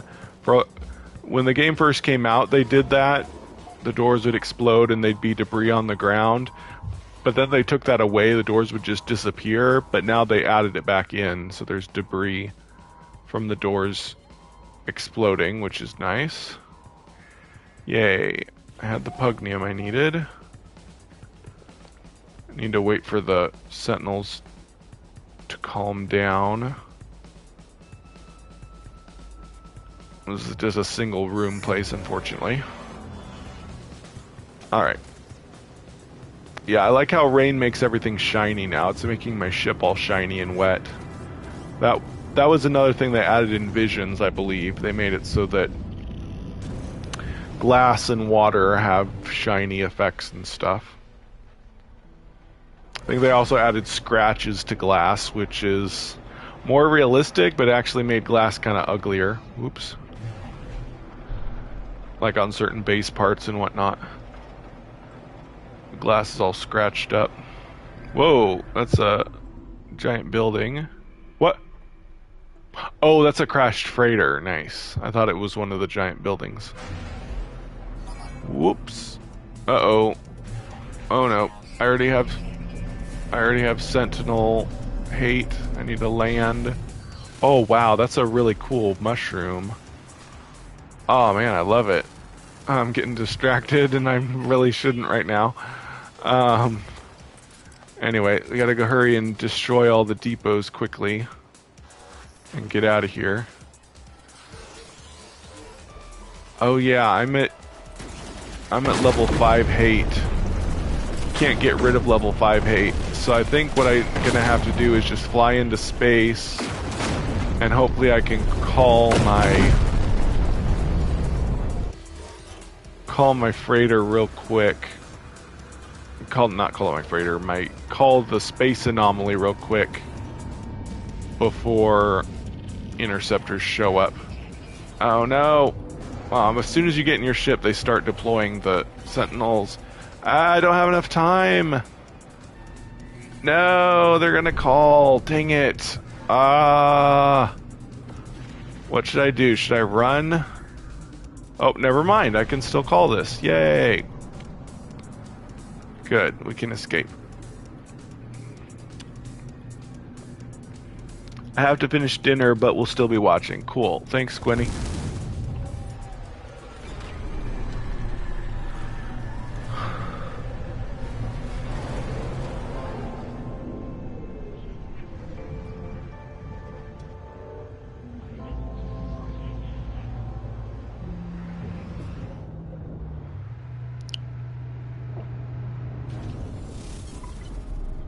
All right.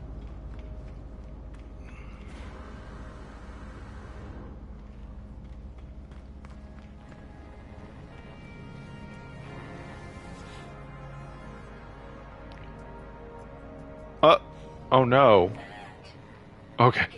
Jeez, that's happened before. It glitches and it hasn't updated the mission yet, and you actually end up leaving the mission even though you completed it. That's really annoying. I'm glad I noticed and didn't click leave, or I would have had to do that mission all over again. But now we can do the weekly mission. Yay.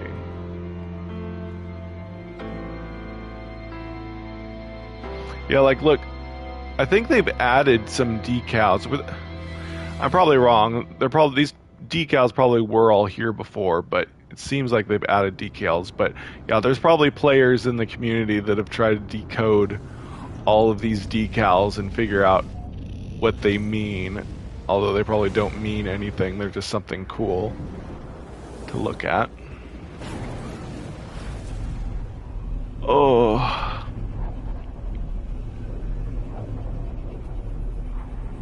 My throat's starting to hurt. I might start talking a little less unless somebody says something in the chat.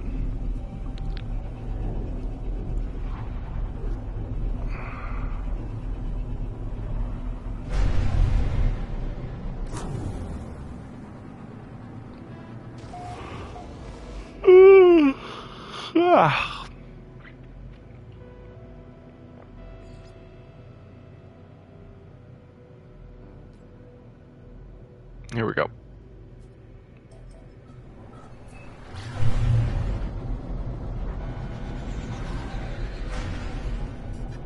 Yeah, this is the infected planet. Very cool.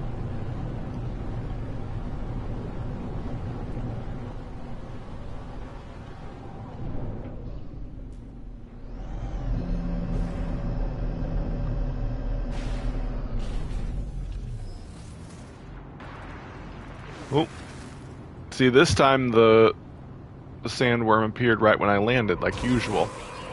Oh no, maybe I just didn't notice it last time, or maybe it doesn't always appear right when you land, but it usually does. Here we go, activate indium. I'm sure it won't be dug up already, but it'd be funny if it was, if I landed in the exact same place I did on my other character, and somehow it was already dug up, but no. I'm sure it wouldn't be because of other players, since I don't have multiplayer. Other players aren't here and can't change my version of the world. But it would be funny if my character, but I'm pretty sure it doesn't work like that. It's like, either it wouldn't be the same exact spot, or it wouldn't have been affected. It looks like the exact same spot, though. It'd be funny if it was. Yeah, it's probably not the same spot. But regardless, I can mine it. It looks a lot smaller than any of the spots I did the other time, so no, this probably is a totally different spot. I think so, anyway. Although, I do remember the first one being a lot smaller than the second one.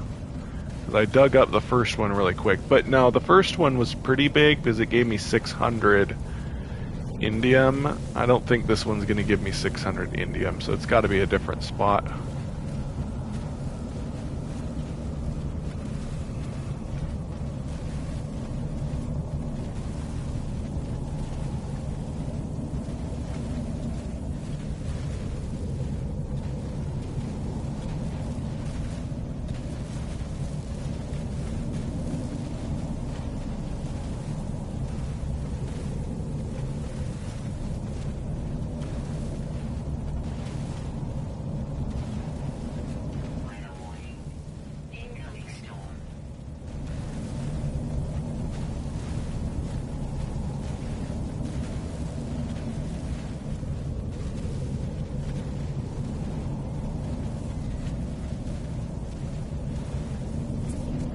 Yay, there we go. Yeah, it only gave me 300 or so.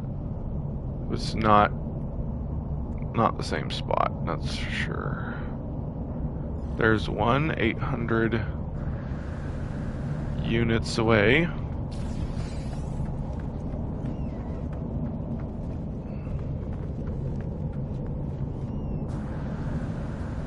I already talked about all these cool growing space living ships, so I'm not gonna talk about them all over again, but you can see them. You can see how cool they look.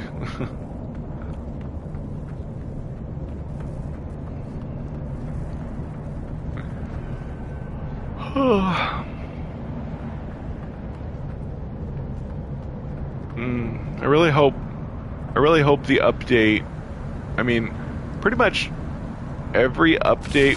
Whoa, yeah, I forgot. I just got close to one of those egg things. I was gonna say pretty much every update has added like more corrupt and infested stuff for the past few years, with some exceptions. Like not every single update. Some updates, you know, just add some basic new features and stuff. But there is definitely a common theme in the updates in the past few years where, you know, like living ships, infected planets, living frigates, biological horrors, abyssal horrors, and now corrupt sentinels. I mean, in previous updates we got corrupt sentinels, and then Interceptor even more concentrates on corrupt sentinels. So there's really a theme in all these updates involving corruption spreading. It's like for the past several years, like definitely every year we've gotten at least one update that adds some new freaky thing that's kind of related to some kind of corruption spreading. Like all the things I just listed, like different weird biological abominations or corrupted robotic abominations like corrupt sentinels and whatnot. And of course there's tons of stuff about the abyss in the lore, and sandworms are another one. How could I forget those? They're right here on this planet. Whoa, whoa, whoa. Ah, it's another freaking... Whoa, my gosh, that's a really violent tornado. You saw that. You saw just how violently it picked me up and threw me up in the air. That was crazy. But yeah. So yeah, tons of updates we've been getting have added new threats, new corrupt and weird things like sandworms, biological horrors, etc., etc. So what I'm hoping is that, like, oh, and don't forget derelict freighters with their little baby biological horror eggs and whatnot. So basically, there's just a growing environmental narrative in No Man's Sky of a growing corruption that's like creeping and getting more and more prevalent throughout the universe. So what I'm hoping is that at some point, instead of just adding in little bits of that forever. I'm hoping eventually they're going to do some kind of huge wrap-up storyline that ties all of it together. Like basically a new Abyss update. I know a lot of other players are calling for this too. I think I got... Yeah, got all... Oh, nope, we still need a little more. But yeah, a lot of other players, and myself as well, would like to have an update. Basically has a big storyline that involves all of those things. All of these different corrupt things, and relates them to the Abyss, and I don't know, maybe we somehow fight the Abyss. It basically becomes the main villain of the game, and yeah, basically, yeah, I mean, I don't know how they would do it exactly, but it would be really nice to get like a huge wrap-up storyline that ties all of those corruption things together and whatnot. And like I said, lots of people have been wanting that as well. It could be the World of Glass. I mean, I say that all the time, and lots of other people too have. Like, lots of people want it to be the World of Glass, like finally allow us to go to the World of Glass and whatnot. And exotic planets are another thing. Exotic planets basically were the first time that we had something like some kind of weird bug or corruption growing, and basically that was the Atlas Rises storyline. Like, exotic planets. Oop, that's where I need to go. This time I will land on a landing pad. Exotic planets were the first time where we basically saw like a planet that had been corrupted by really weird, glitchy something or other. But there wasn't a whole lot of lore that explained it. I mean, there was lore on exotic planets, but they didn't exactly explain the existence of exotic planets. But anyway, I'll stop rambling about all that. But you get it, that it would be really nice if all these little bits and pieces of corruption would eventually tie together to one coherent big storyline that we would get, that would basically wrap it up and end it. Not that I'm saying we really want to stop getting freaky, weird stuff, but it would be good if it kind of wrapped up. But I mean, I don't know. Not that I want it to end per se, but I would like it to all be tied together, basically. And maybe after that, instead of adding weird corrupted stuff, they could just add more beautiful, pretty stuff. Like new types of really pretty lush type planets, like maybe a jungle planet. It's more of a jungle than the deciduous forests that we have on lush planets and whatnot. I mean, we do have lush planets that kind of look like jungles, but like, yeah, whatever. I think it would be fine if we did eventually wrap up the whole mysterious corruption story arc that we've basically been on for the entirety of No Man's Sky. Like, ever since the No Man's Sky Atlas Rises update, we've had a theme of growing corruption every single year. And eventually it'd be nice to come to the end of it and wrap it all up and maybe move on to something else. I don't know. But it's not that I don't like it. I'd like it to eventually lead to something and not just be a teaser forever, just constantly be teasing us with corruption but never actually leading to anything. Anyway, enough about all that. Alright, so we got all our Quicksilver that we can get on this character, and we are going to go ahead and buy everything that we can with our Quicksilver, since this is in our main save. No fireworks, though. Get Igneous Drop. Hi, kitty. You say hello to the audience out there. Say hi, Nico. Meow. My silly cat boy. How you doing, buddy? How you doing, huh? Fluffy, fluffy kitty. Alright. Don't need the myth beacon. That was... I don't know why they still have this.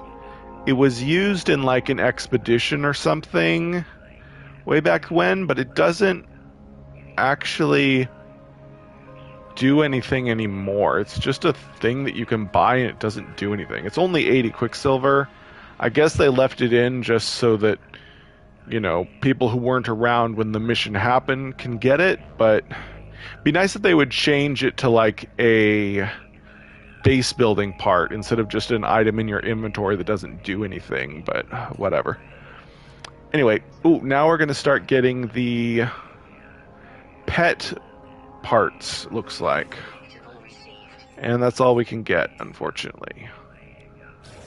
So, start getting these companion technologies, of which there are very few. There aren't very many companion technologies you can buy. They basically just added a few when they added pets, and they never added any more, which is fine. They're not like super useful or anything, so I think they allow your creatures to help you fight if they can have guns on them or mining lasers so they can help you mine. Oh, my kitty is loving the pets, aren't ya? You're loving my pets. Good kitty.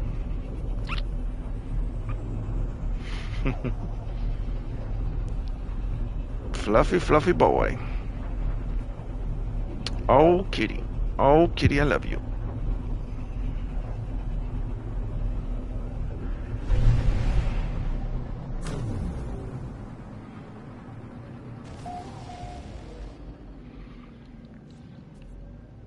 All right.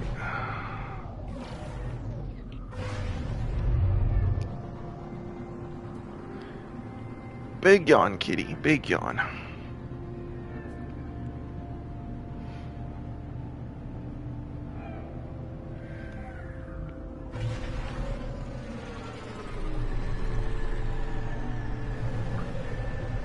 I said I was going to talk less, and then I rambled on and on about corruption in the game and whatnot.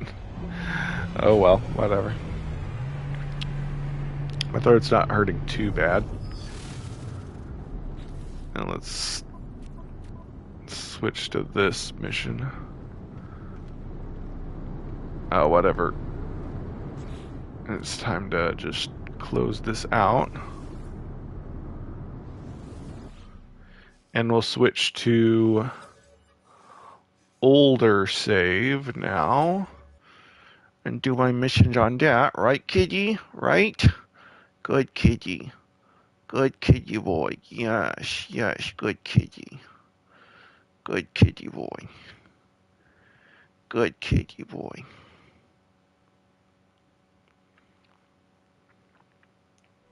Scritch, scritch, scritch. Scritch, scritch, scritch. Okay.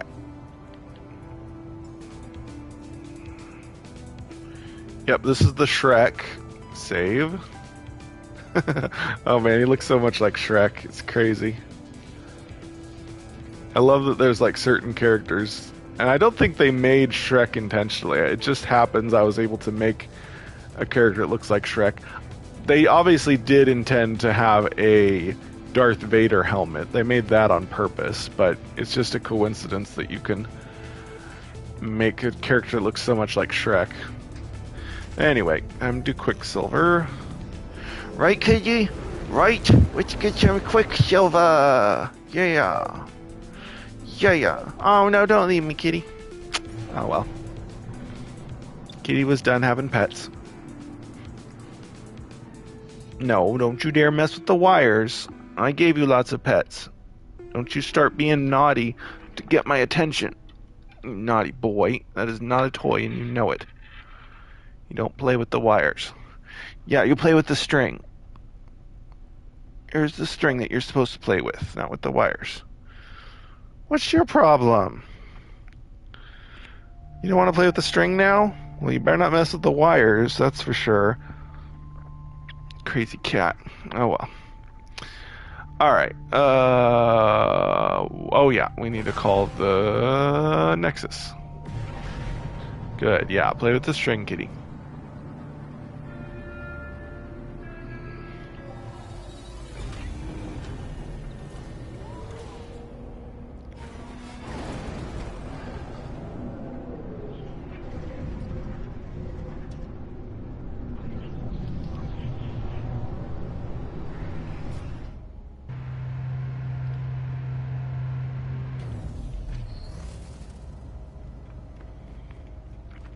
Alright.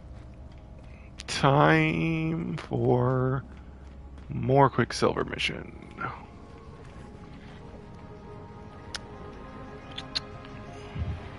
Kitty kitty.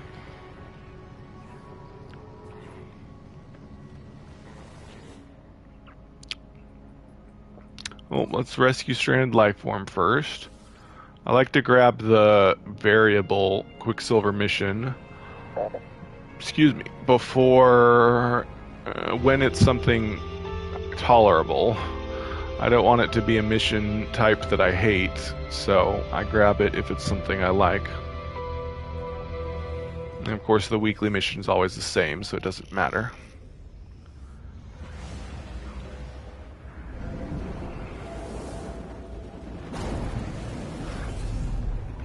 It's a kitty! It's a kitty boy, Meowsula. Yes, he is.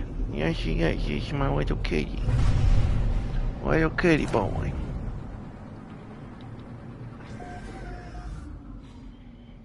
Alright, where are we going? What are we doing? Where is it? There it is. Maybe? What? Oh, there it is. On that planet. Looks like a... Yep, it's a... corrupt... Not corrupt, exotic biome.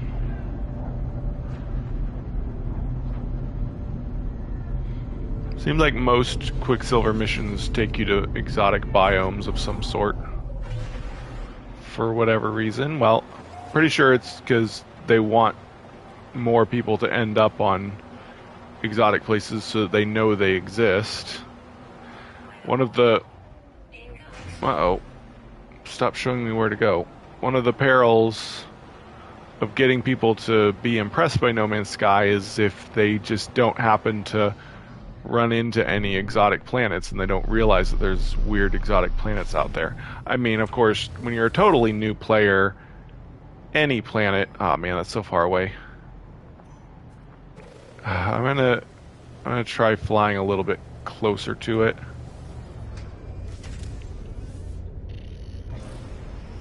Any planet seems exotic when you first start playing the game, but if you only go to yellow star systems, you might never see an exotic biome or I think you can go to like normal exotic planets in yellow star systems. Oh my gosh, that didn't get me any closer. I'm just gonna use my pet to get there faster. Thankfully, I have Beetle on this save. There we go.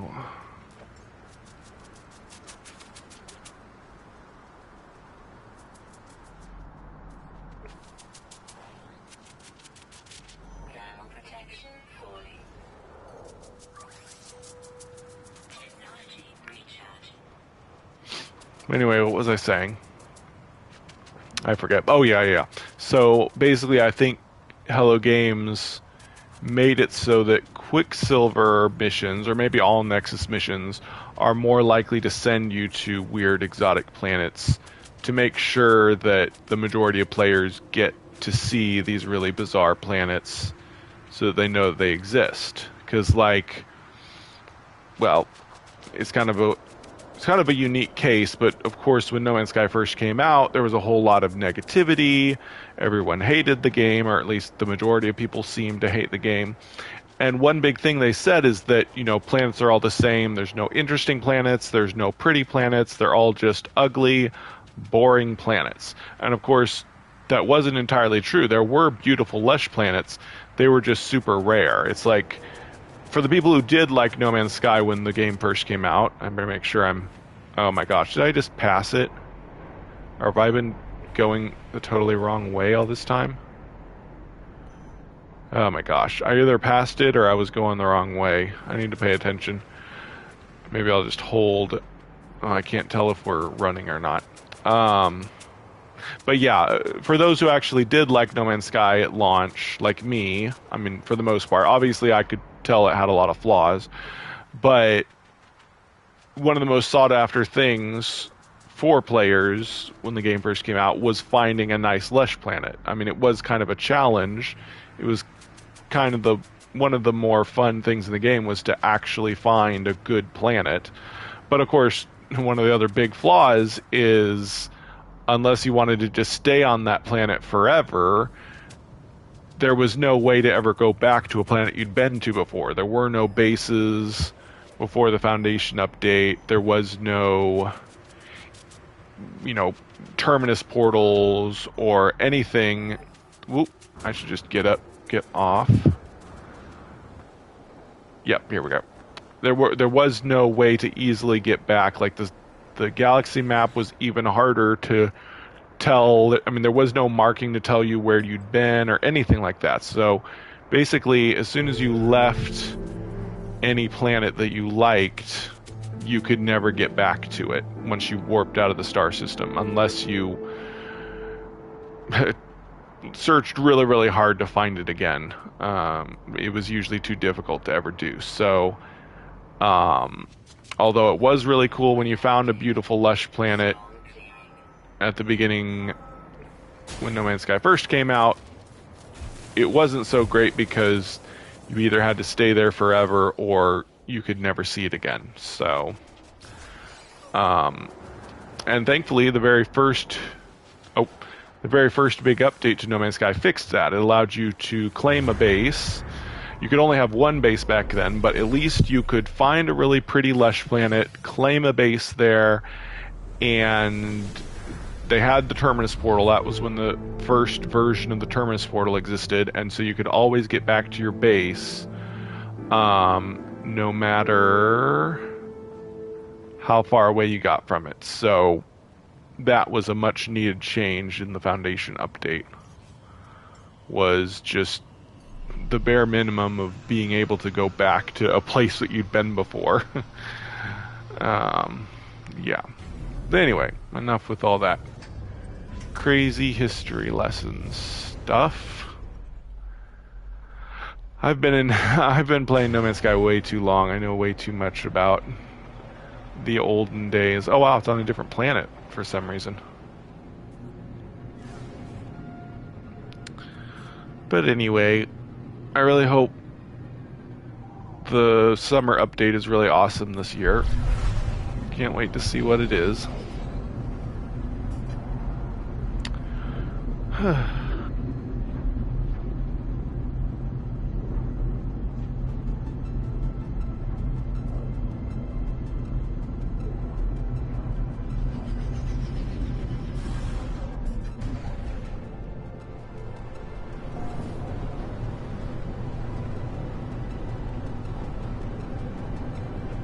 Yeah, it's really weird that it sent me to a completely different planet.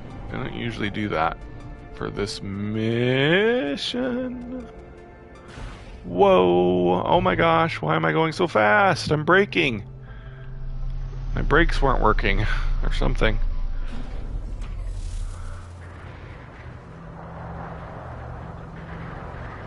Alright. Oh, yep, I gotta deal with corrupted sentinels, except they don't actually fight back. But they do heal each other, which is really weird.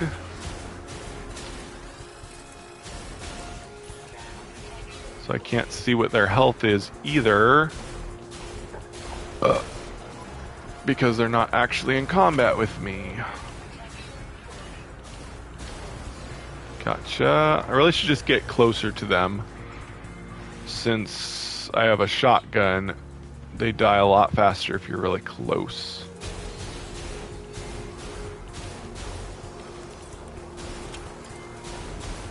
Freaking healer, stop.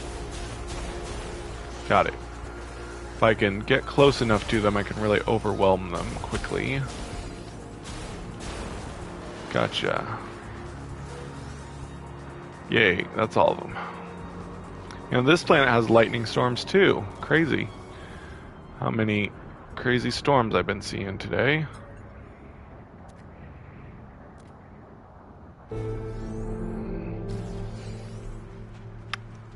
Alright. Back we go.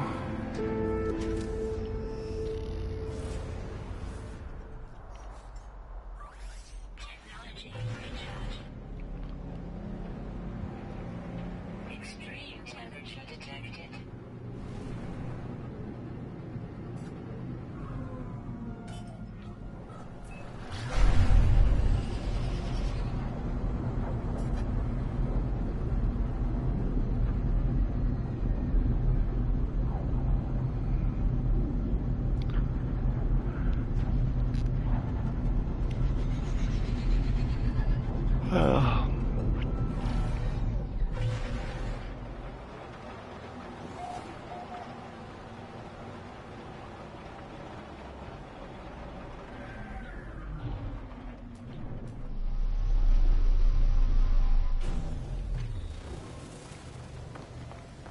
Nice.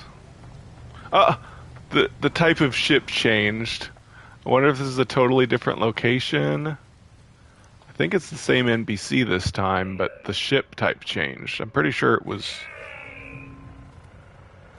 a different type of ship, although I'm not totally sure. Oh well, whatever. Alright, finished that.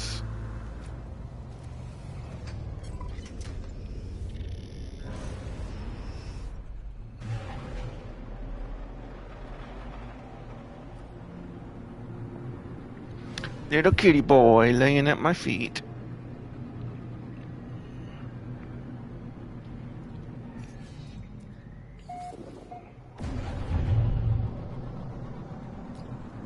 Kitty, kitty, kitty.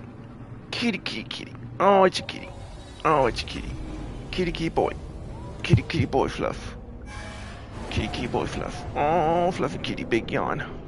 Big yawn, fluffy kitty. Big yawn. Oh, fluffy kitty.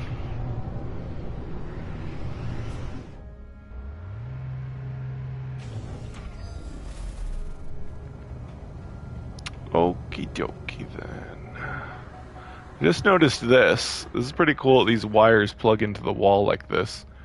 I never noticed that before. I wonder where they lead. Looks like they just go back into the wall again. Still, pretty cool. They put so much detail into this interior. Whoever designed the inside of the Nexus must be the same person that designed the new exteriors for space stations and what was it? Oh yeah, the new Sentinel ships. So yeah, whichever art, I'm guessing it's a different art person than they had before. They probably hired some new artist that did this interior and the new Sentinel ships and exteriors. I could be wrong. Maybe it's just an artist at Hello Games, but their artistic style is a lot different than other parts of the game. That's why I'm saying this is like, because like with space stations, you've got like extremely simplistic, like just basic, hardly any detail whatsoever. But this is like super detailed, and it's the exact same kind of technology style as the Sentinel ships and the new space station exteriors that people found in the files. So I'm pretty sure whoever it is, it's the same artist doing them. But I'm not sure if it's a new artist at Hello Games or if they're just someone that's always been around and they just didn't do as much of the art until now. I don't know. I used to keep track of who all the Hello Games employees were until they stopped publishing them, obviously. Now you really can't know who all is on the No Man's Sky team, and that's for their protection. Like, they listed all of their employees on their website and on their blog back in the day, but then after the launch, they got all those death threats and whatnot. So now, unless Hello Games employees tell people that they are employed by Hello Games and like is on their Twitter profile and stuff, for the most part, we don't know who Hello Games employs now, and that's their decision. I mean, they don't have to make. They're not a public company, so they don't have to make employee rosters known or anything like that. But it was something that people were really obsessed with back in the day. I was obsessed with it for positive reasons. I was always watching Hello Game team members' Twitter profiles for any signs that they were going to update the game soon.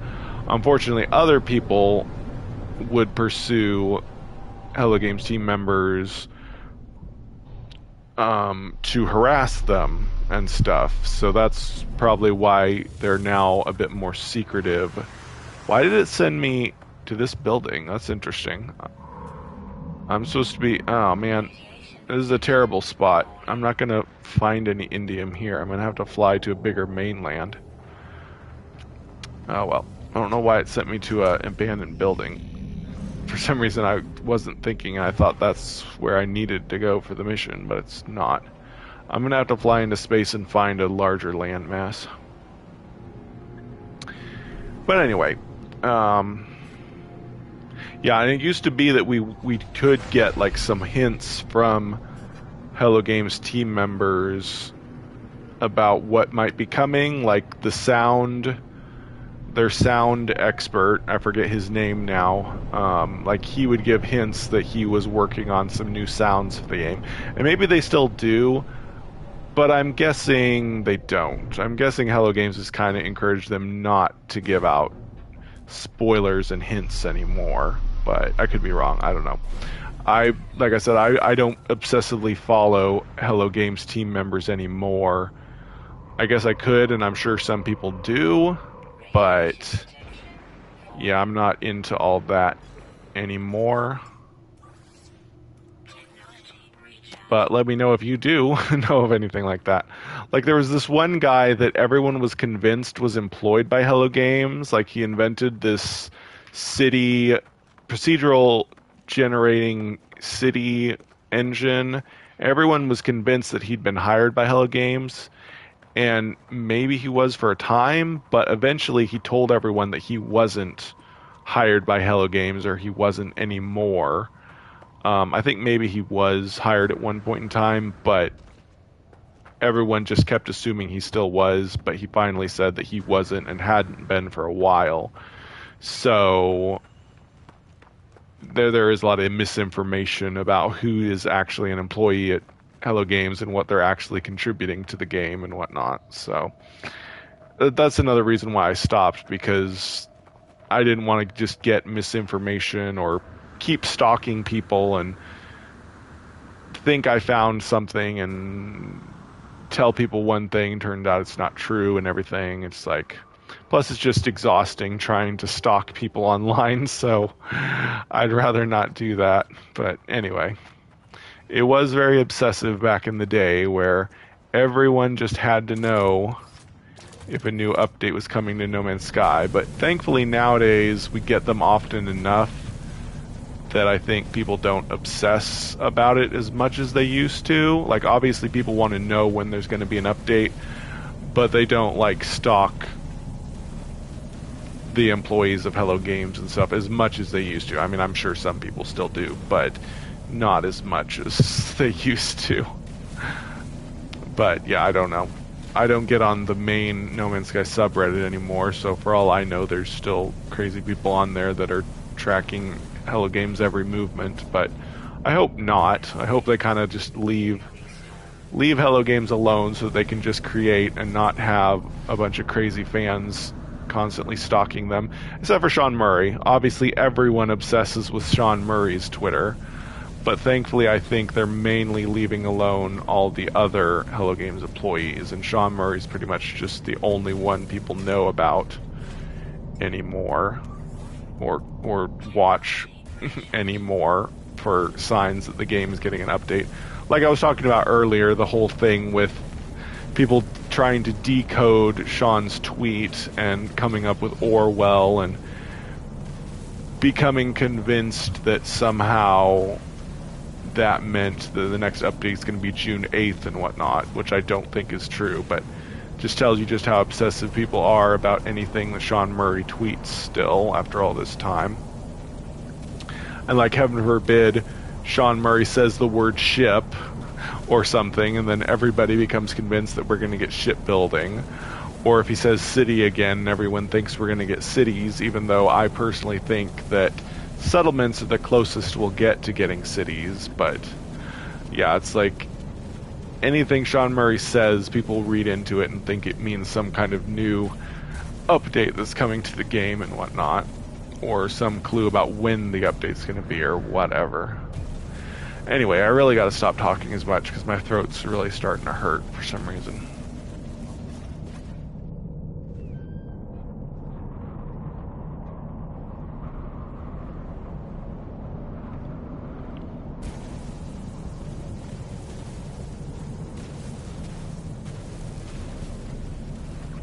Looks like I'll get all my indium out of this pile, most likely.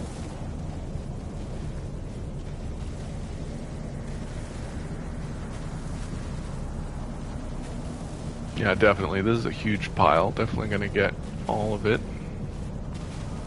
I really wish there were upgrades to the terrain manipulator that made it mine faster. Like, I know I could make my beam bigger, but that would actually make you get less materials. They need to make it so that you can get more materials at a faster rate, but unfortunately there's no upgrades at all for the terrain manipulator, which I really wish they would fix. Because it used to be that you mined, oh my gosh, here I go again talking.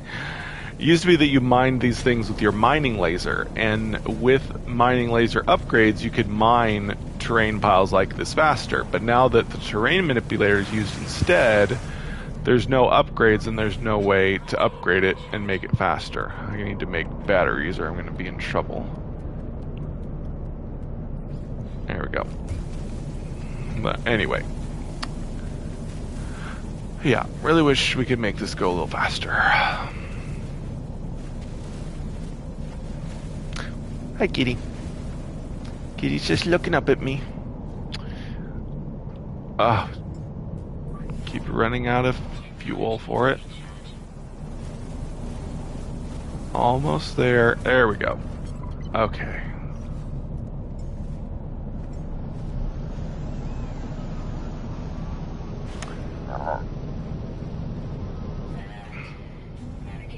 All right.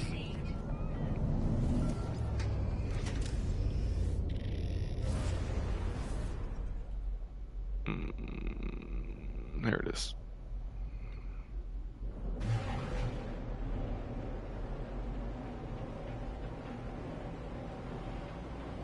Extreme night radiation detected.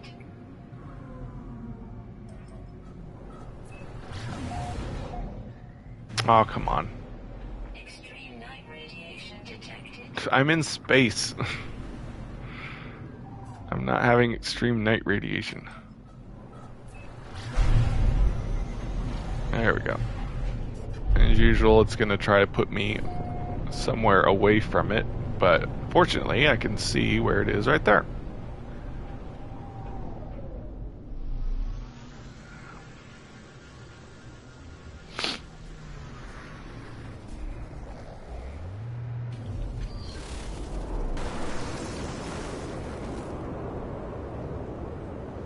I can't even see the sandworms. It's way too stormy.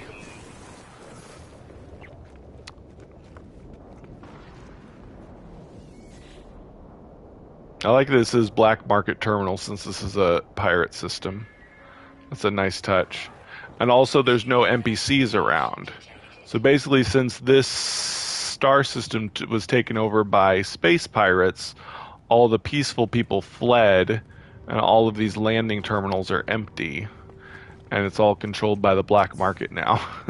It's a nice touch.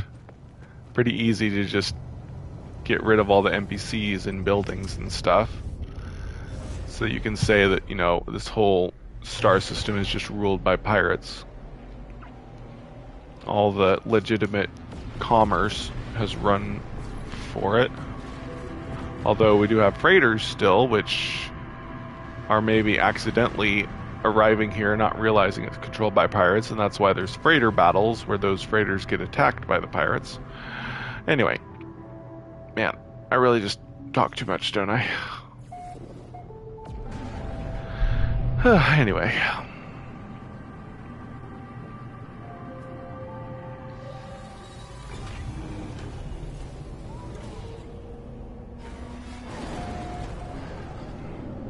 If you don't have something interesting to say, don't say anything at all. I try to always have something interesting to say. I've watched YouTubers recently. Like there was this one YouTuber, I won't say his name because I don't want to, insult him and name his name, but there was this one YouTuber I watched recently where, he had the idea that, it is a good idea when you're doing gameplay commentary like this to keep talking, to keep people interested. However, he would just talk and talk and talk about nothing interesting at all. He was just going on and on about the most boring things about what he was doing. And it was just like, I cannot stand listening to this guy. It's so incredibly boring because he's just talking about... And he was seemed like a really charismatic and friendly guy, but he thought he had to be really, excited and happy and just talking about any random garbage that he could think of all the time, that it was like, if you don't have anything interesting to say, don't say anything at all. That's what I was trying to say. Not that he could hear me, but oh my gosh, it was very frustrating. Anyway, let's claim everything and then buy some new stuff. Hopefully I'm not like that. Hopefully I'm not talking about things that... What? For some reason I already have these things on this save, but they're not already available on my other characters. That is weird. There's something buggy about the sharing these things with other saves, because I have all of them, but my other saves aren't able to claim them. That's weird. I guess because the update that added the ability to share them between saves happened after I purchased these, so they didn't carry over for some reason. I don't know. It's weird. Don't really like it, but oh well. Alright, we bought those titles or whatever. I don't really care about a lot of the Quicksilver items I get. I'm basically just buying them in order to buy them, just so that I can say that I bought all the Quicksilver items. Oh, you know what? I think I would like to have that title actually. Let's go change to Notorious, because I'm on...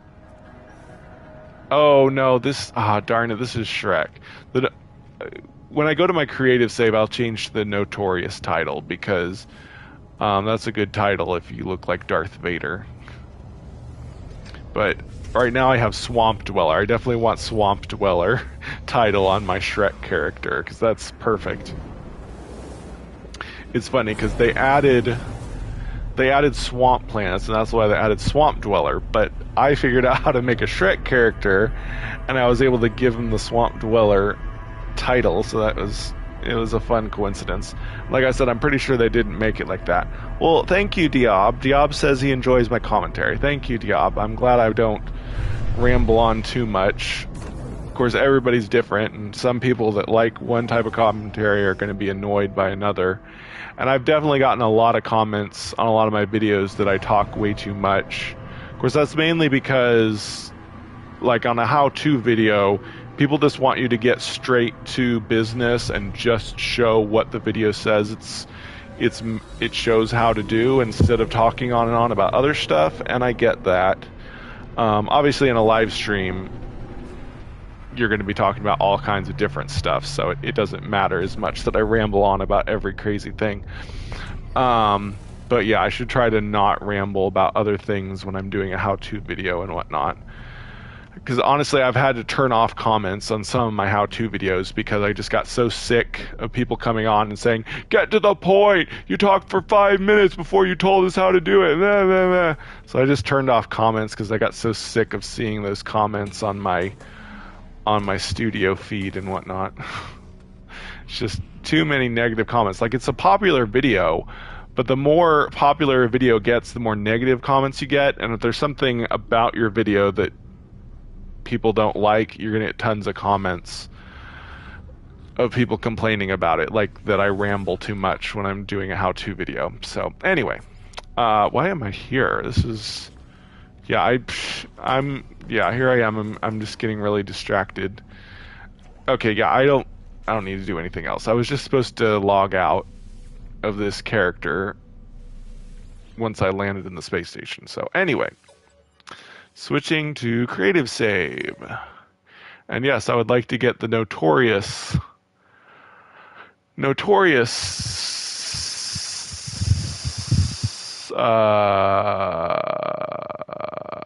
title on this save. Kindred works on the evil Gek cult member guy I made on the other save. But yeah, this is Darth Vader. Darth Vader's definitely notorious, so we're gonna go switch to that title when we go get Quicksilver items.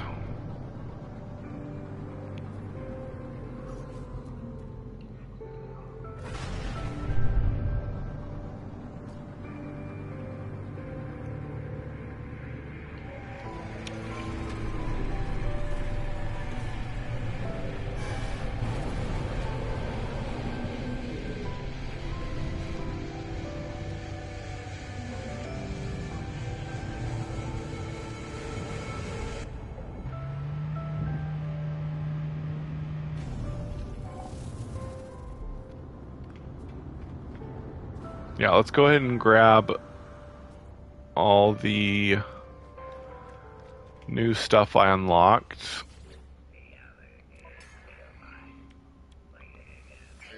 including that title we just got.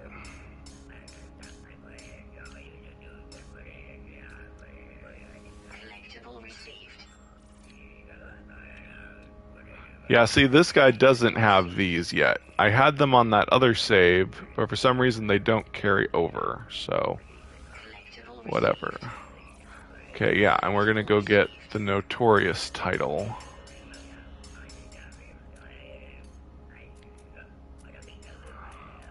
Oh. Need that. That should be it, yeah. Still have the Spice Horizon helmet to buy. Just gonna go change my title.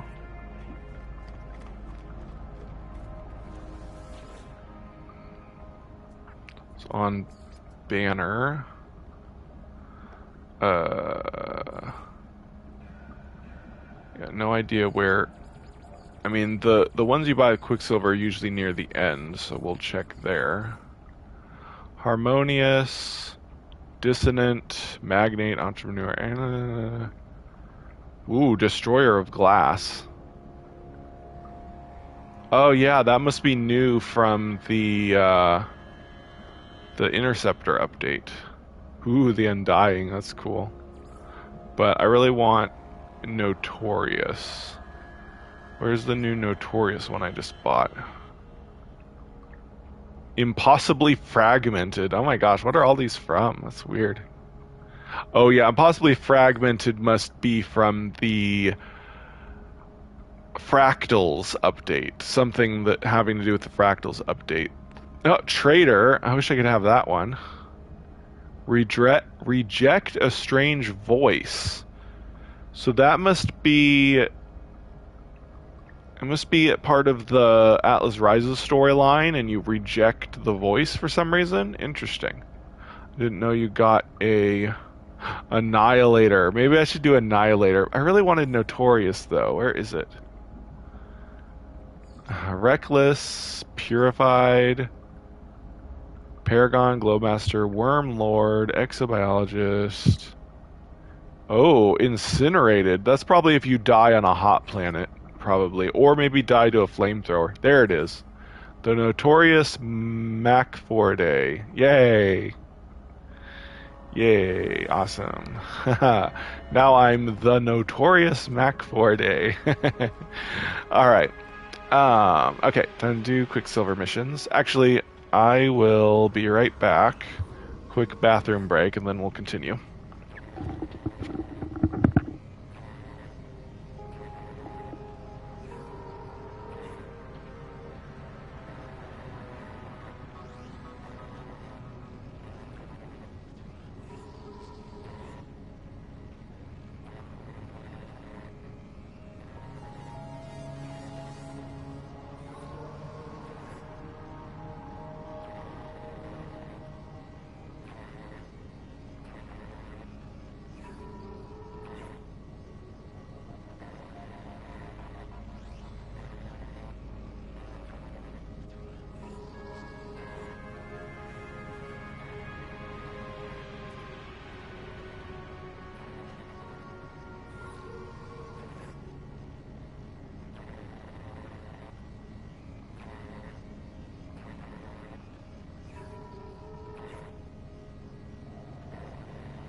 Okie dokie.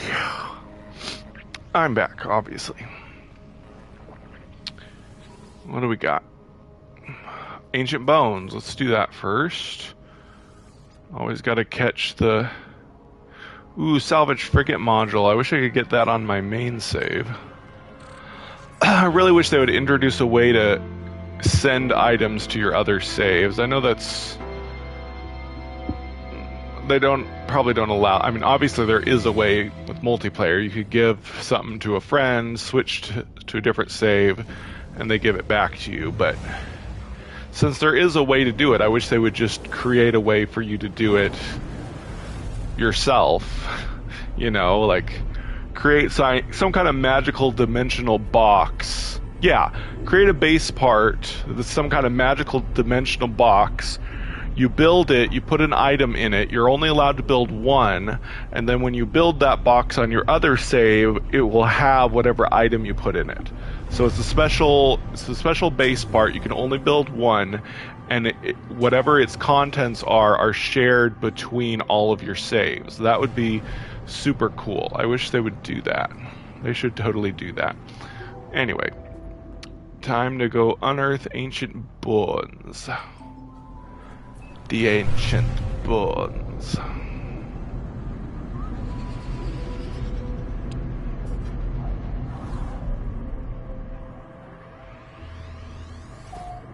Obviously, I kind of got that idea from Minecraft. In Minecraft, you can make these magical dimensional boxes that share contents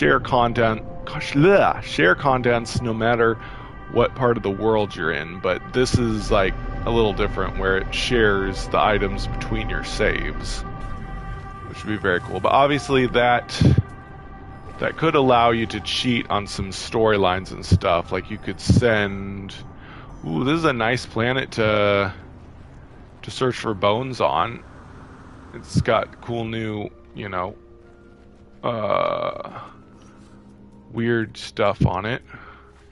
Wow, this gas coming off this thing is new. They've added a lot of new smoke effects and particle effects.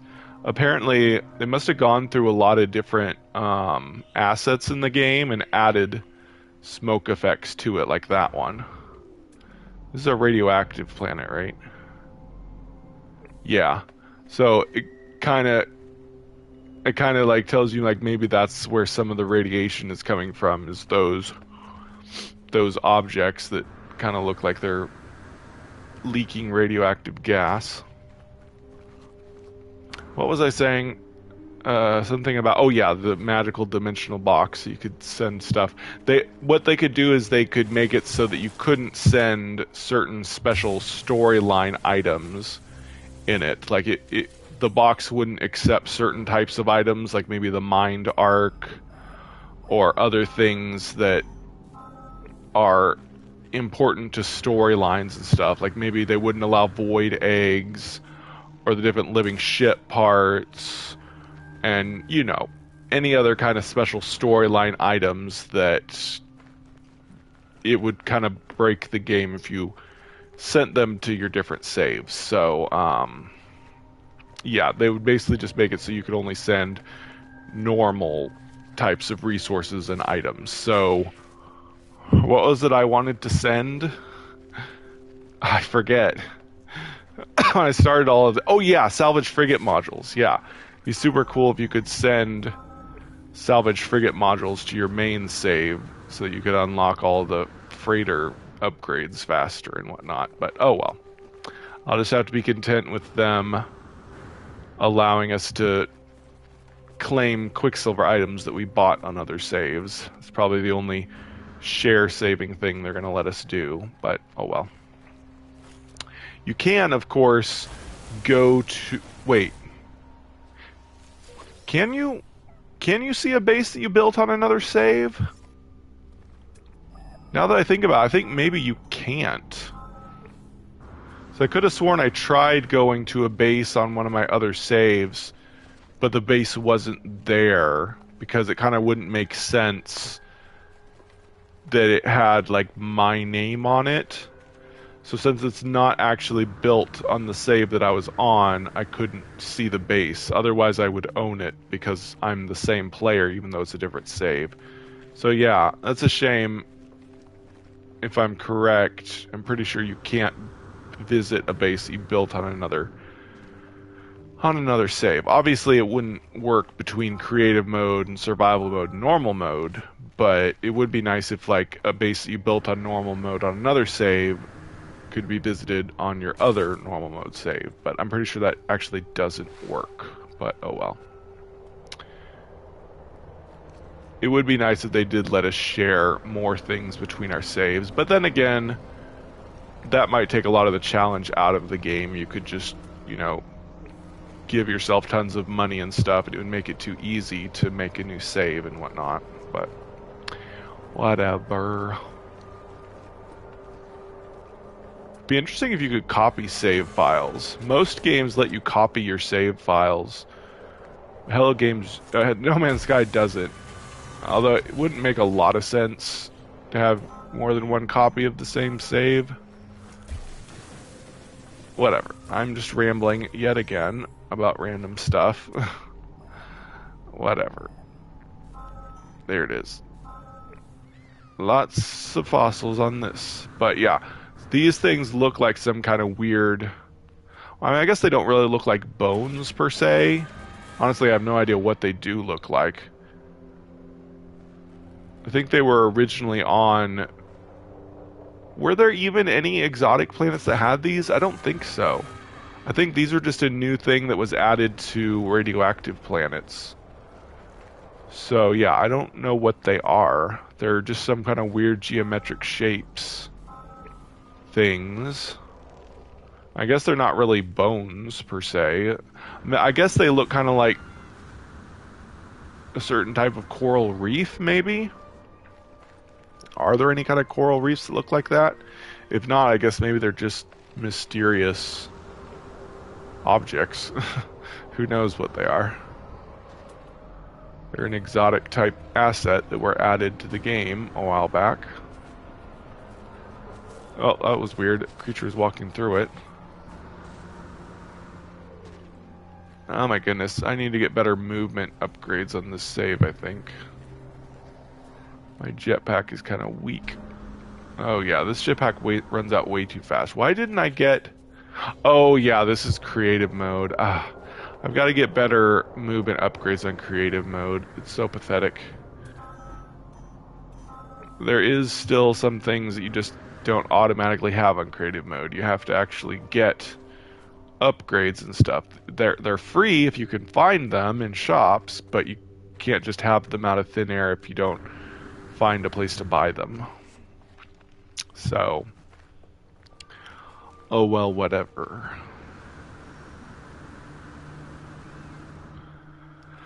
Dum-de-dum-dum-dum. It's kind of neat. There's like this pink and green patches on this planet. Goodness, it's taking forever to get here because I'm so slow on this creative mode save.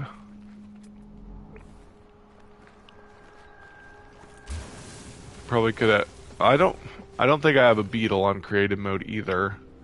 I really need some better ways to get around. I guess I could... Oh, you know what? It's creative mode. I could build a vehicle wherever I want. Oh my gosh, what's wrong with me? Why didn't I think of that before? I can just build a vehicle. Let's get the motorcycle. I like the motorcycle. Let's see, do I have any upgrades for it? Yeah, let's make all the movement upgrades for it. Honestly don't know what these things do. There's some kind of drift things. I think if you install all of them, it kind of makes it pointless, but whatever. Maybe they'll do something good if I install them all.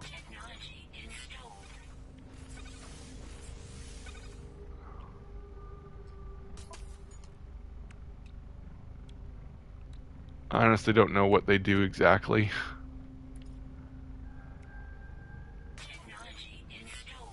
I think this is the solar powered thing, which I don't really need on creative mode. But whatever. We really don't need mining laser or anything. Gotta love creative mode, you can just make everything out of thin air. Don't need... Yeah, I'll save the super slots for when I get actual upgrades for it. I can't believe I didn't think of building a vehicle in creative mode. It's so obvious. I don't need pets, I could just build vehicle anywhere I go. For free. We really don't need mining lasers or cannons or protection from... Let's see. Did I... Oh yeah, we don't know where we're going. Just need to turn around and travel for a while. There we go. Yeah, this really isn't that fast. Probably because I don't have any upgrades, but also, what do these things do exactly? Forwards grip, angular grip.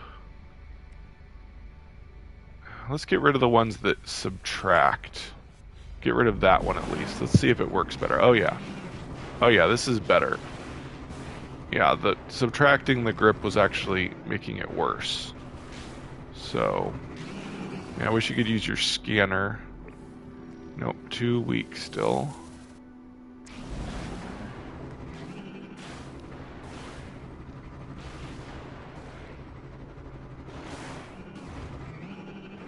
Oh, that's a cool looking object there. These things used to be terrain piles. There used to be terrain piles this exact shape or resource piles, but now they're just pieces of terrain. There we go. 800 away.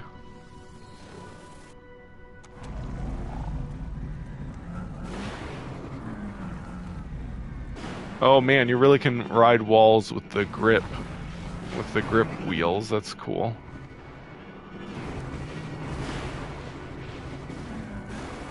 Ah, come on.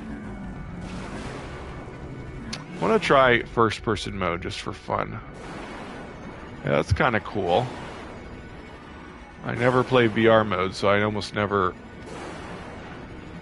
see it in this version. Obviously, it's kind of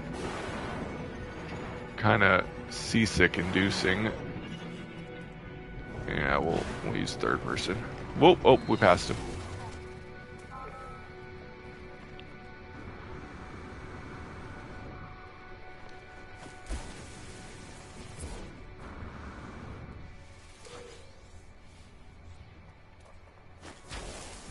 Oh, that's all wrong.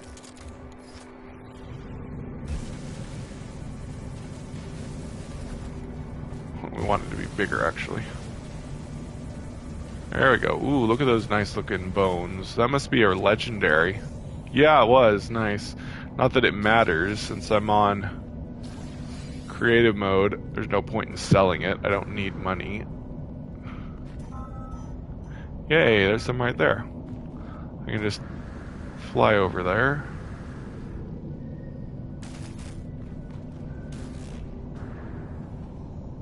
Can't believe I didn't think of using my vehicle in creative mode. It's so silly of me. It was a lot faster.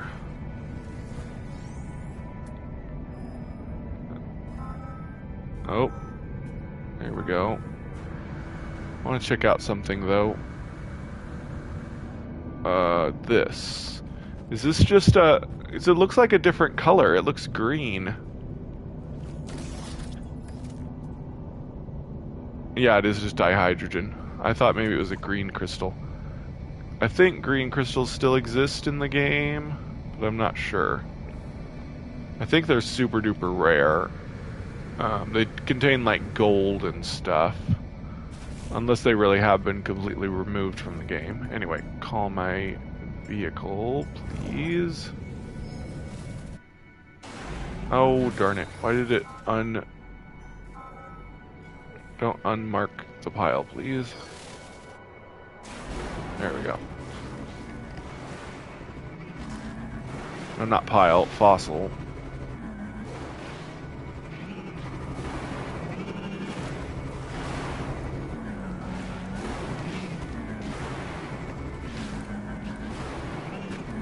I could definitely use upgrades though. This boost doesn't last hardly at all.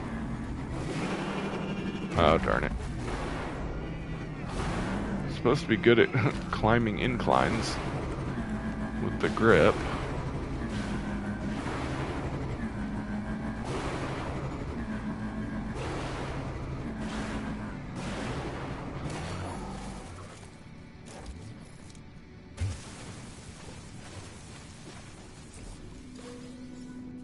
There we go.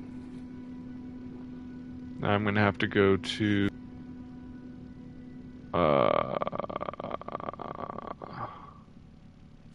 come on. Oh yeah, I gotta scan to find Polo's contact.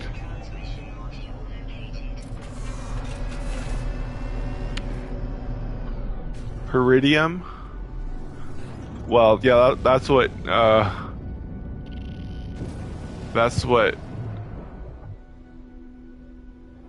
green crystals used to be. Iridium doesn't exist anymore. What? No, wait. Iridium used to be the blue stuff that you found on every planet, wasn't it? Man, it's been so long. I should do another 1.0 playthrough of the game again. I've still got my disc of No Man's Sky. I could still play version 1.0 if I wanted to, unless PS5 didn't let me, but I'm pretty sure I could still do that. I did a series a while back playing 1.0 version of No Man's Sky with my disc. Basically, you have to delete your game, which, oh, that would, oh, I couldn't do that because stupid, I hate that Sony did this. They made it so on PS5 you can't save your game on a thumb drive anymore. You have to get PlayStation Plus and save your game to the cloud in order to have a backup save. They're trying to force people to get PlayStation Plus. Really wish they would re-implement putting saves on thumb drives. It's really unfair that they did that. Like, you could do it on PS4, but they just took away that thing on PS5. It's like we paid a whole bunch of money for a new console, and they took away a feature just so they could force us to pay more money for PlayStation Plus so that we can have backup saves. It's so wrong. But anyway, if I were to do that, if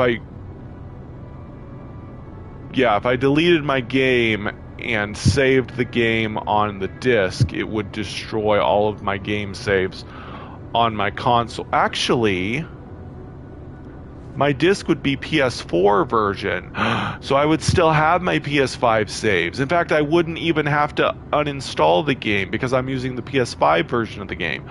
Never mind, I can do it if I want to. All I have to do is use the disc to install the PS4 version of the game and use that save, and my PS5 save should be untouched. Oh, nice. So yeah, maybe someday I'll do a 1.0 playthrough of No Man's Sky again if I feel like it.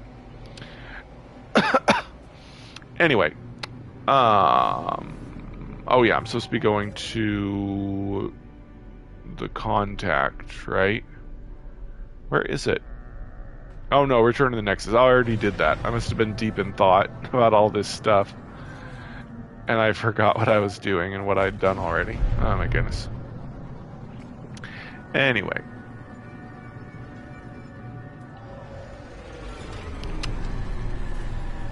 Oh my gosh, my gameplay is way behind my actual save. I'm looking at my live stream right now.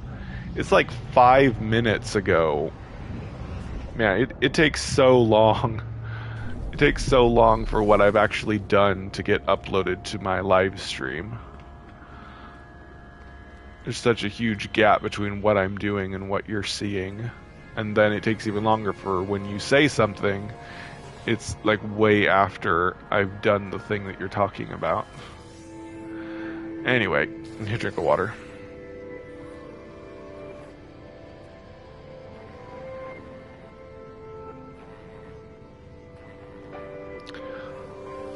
Okay, time for the weekly mission, and then we'll be all done with Quicksilver, finally.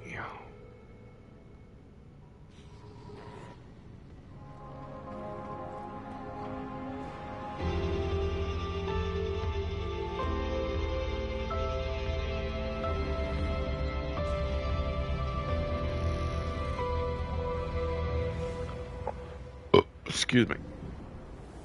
Oh, I'm tired. I need to throw away all the fossils that I got on that mission so that my inventory isn't full. So if I need to get an item for a mission, I can be able to. The only reason to get money on creative mode is if you want to get the money-making milestones. Otherwise, there's no point. And the only reason to get milestones is to get nanites. You don't need nanites on creative mode because everything's free. So... Mold outpost. What's a mold outpost, I wonder? Maybe they just made a bunch of base parts that look like mold. Anyway. Oh, that's my ship. Why did some fossils end up in my ship? That didn't make sense. That's very weird.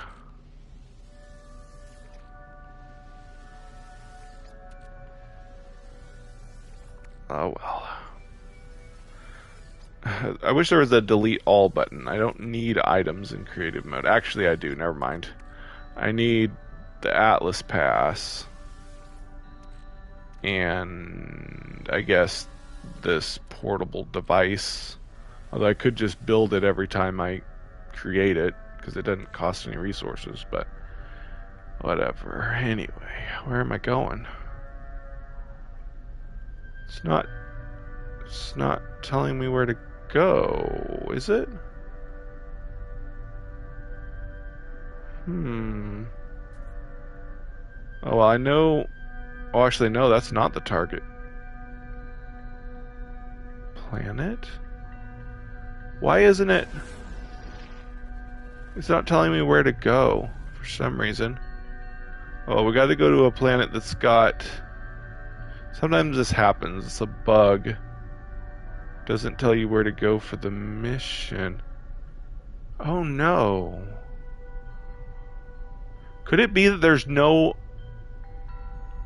extreme planets since this is creative mode? Oh no. There's no activated indium planets. That's why it's not sending me anywhere. Since this is creative mode, there's no extreme type planets. Oh no. They better not mess this up. Hopefully I can just turn in the indium even though I don't have it, since it's creative mode. But if it says I need to collect activated indium, there's no way. They couldn't have had this bad of an oversight. Could they? Hopefully it's going to say I've got the indium. Oh no, it's saying reach the target planet, but this was the target planet. What the heck? I can't progress this mission in creative mode. Because it's not showing me where to go because no planets have activated indium. Oh man, this is bugged on creative mode. Is there really no such thing as activated indium on creative mode? This is so messed up. I can't actually complete this mission. That's so stupid. Unless I could buy activated indium, but I don't think they sell activated indium anywhere that I know of. Oh man, this sucks, man. What the stupid? I can't do the weekly mission. Oh well, I guess we're just gonna have to forget it. There's no activated indium anywhere. I'm gonna check the moon of this planet, but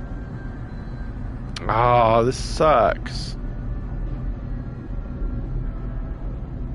Runaway mold, yeah. Man, what the stupid... I can't believe that. How could they make it so there's no extreme planets on creative mode, but also allow there to be missions that you're supposed to get activated indium? I'm so mad. Why would they have had such a bad oversight? Oh my gosh. Great. And even the worst thing is, even if I could, the mission won't even progress. When I land on a planet that has indium, it doesn't progress because there's no such thing as activated indium in creative mode. This makes me so mad. I'm gonna just go fail the mission and go back to the space station I came from. Dang it. Well, from now on, I guess I'll know if we have a mission to get activated indium or something. I won't be able to do it on creative mode. That is so stupid.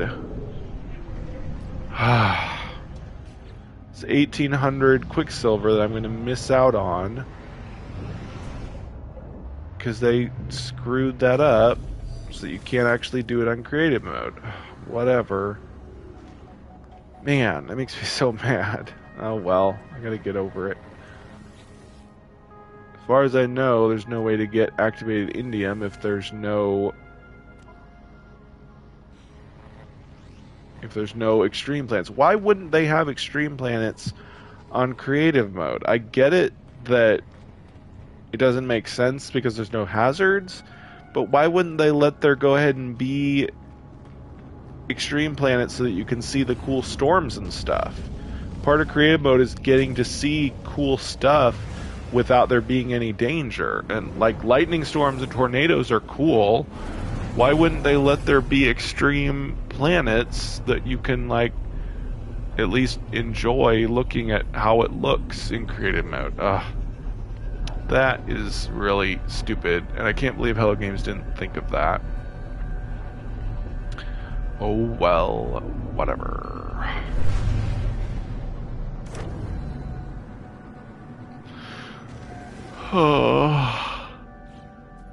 Like, the mission wouldn't be bugged if they would just let the mission progress, and then I could turn it in even though I don't have it, but the mission's so messed up that it won't even progress to the next stage of the mission, so whatever.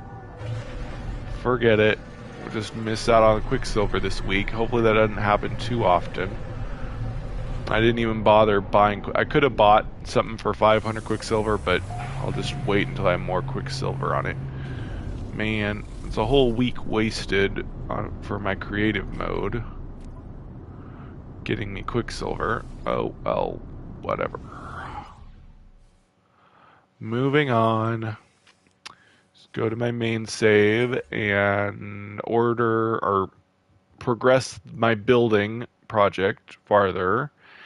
And then we will do a derelict freighter, and hopefully the building project will be ready to progress it one more time, and then we'll be done for the night. Anyway. I think they sell... Pretty sure they sell...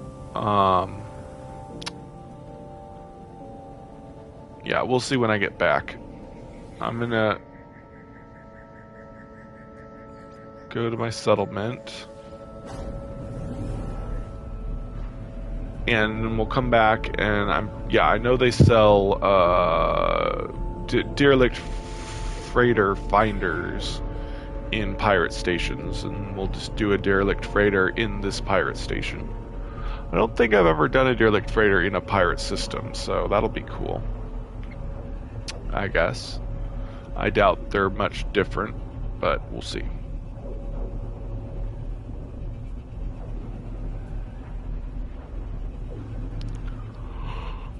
So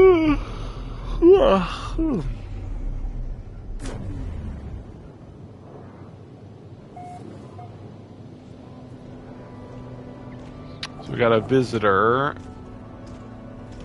We'll do that, and then we'll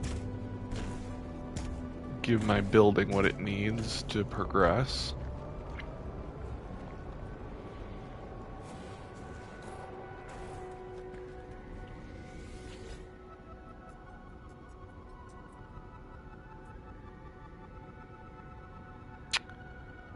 Yeah.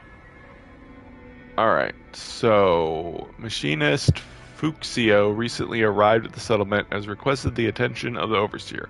They ask for a place to hide. They do not elaborate on their circumstances, nor do they mention length of time involved. Yes, definitely. Interesting. It'll increase the Viking. It'll increase my settlement debt, but that's fine. I wonder if it actually increases my population. I'm not sure. I think I remember my population was 52 recently, so maybe it went up, but I mean, 54. I remember my other settlement was stuck at 54 for ages, so I don't even know if it increased my population or not. Okay, now to the building. The landing pad. What do I need for that? Oh no, I need Aronium. I'm gonna have to craft Aronium. Hopefully I have the ingredients for that. I bet you I don't. Oh, I do. Yay. No, what am I missing? Yeah, paraffinium. Thankfully this is a lush planet, so we can go get paraffinium. Hopefully I didn't already mine all the paraffinium nearby. Probably not. That probably works. Hey, I'm gonna use you. I know you're not super fast, but I think you can get me there a little faster. I think they improved the movement rate of the mech suit, so yeah, this is getting me there a lot faster. Yeah, mech suit is way better now. I'm so glad they fixed... Oh, I did mine the sum, but it's come back, so that works. We'll mine up all this paraffinium. And we'll be able to make more aronium. This isn't giving me a lot. This is kind of an impure resource deposit, but oh well. Yeah, it's not too bad.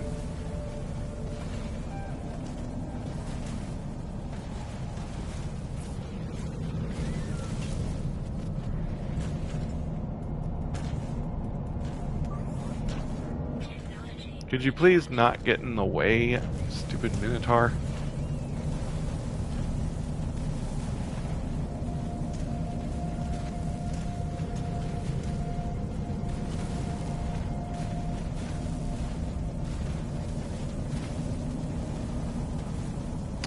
You know what would be awesome? Is if they had given all the Exocraft Greek mythology names. Like, this one is called the Minotaur.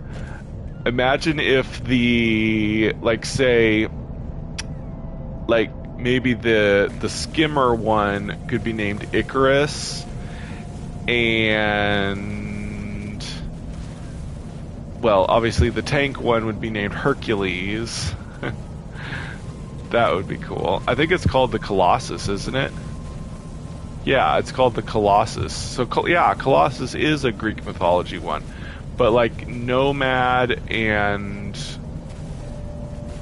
So, they don't all have Greek mythology names. It'd be cool if they did all have Greek mythology names. Anyway, I'm bored of that. So I'm just going to go ahead and build them. Oh, no. I was seeing through the world there.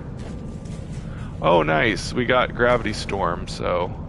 Gravity Storm doesn't seem to affect my mech suit, which is fine. That would be weird if my mech suit was floating around. But, fortunately, Gravity Storms let you go high, but they don't really let you go really fast forward. Maybe if I use my... what are they called? Boots. My rocket boots. Let's see if that works. Yeah, that kind of works. Kind of moves me forward faster. There we go. Alright, we got your aronium. Alright, 1 hour. Alright, so we're going to go do a derelict freighter.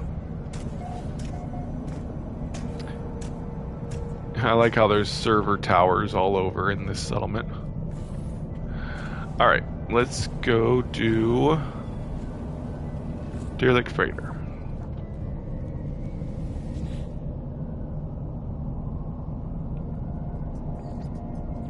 I'm glad you can go to pirate systems from your settlement. It's annoying that you can't go between normal space stations and pirate space stations. Thematically, it kind of makes sense, but I don't see why they don't just go ahead and let you travel between them. It's stupid. Oh well, whatever. I gotta change sitting positions where my legs are starting to hurt.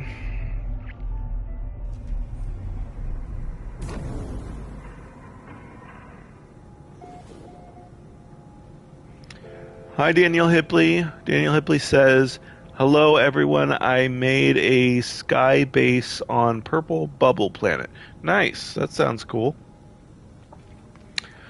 And here's the scrap dealer. Be funny if they charged you extra in pirate systems. But nah, thankfully not. And that's another thing that would make sense thematically, but, you know, since they want to please players, they do that, but apparently they don't do that with the Terminus portals. Thematically, it makes sense. not to allow you to go to illegal systems with the Terminus portal, but they really should just allow it for player convenience, you know? Oh well, whatever. Yeah, we got plenty of space, I think.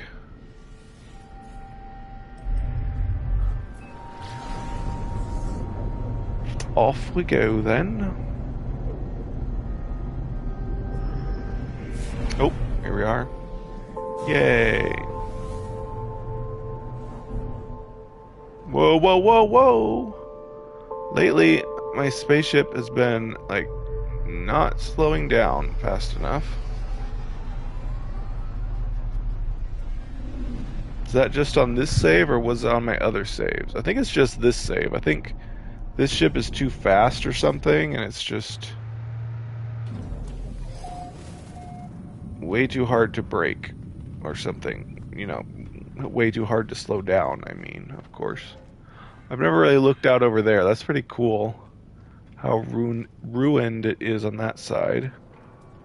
Too bad you can't jump on derelict freighters, so you can't go explore over there. Of course, you'd probably be dying. I don't think you die from radiation when you spacewalk anymore, but your what's it called? Life support goes down really fast. But yeah, unfortunately, can't jump here, so can't explore the outside of the ship. But whatever. I'll forgive it because this is the most fun part of the game. Delving into dungeons.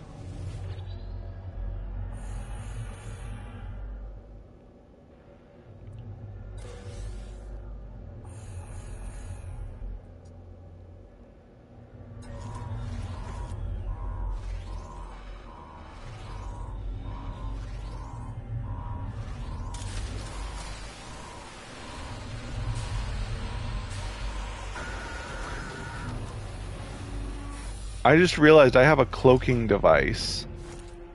Cloaking device would be really useful for avoiding waking the eggs up if you wanted to. I never thought of that. Unless it doesn't work, of course. Probably does, though. But maybe not. If we have biological horrors in this one, I'll test it out. See if you can walk right past a egg thing in stealth mode when it's waking up, and see if it wakes up or not. I don't know why I've never tried that. You'd think that would be a super obvious thing to try.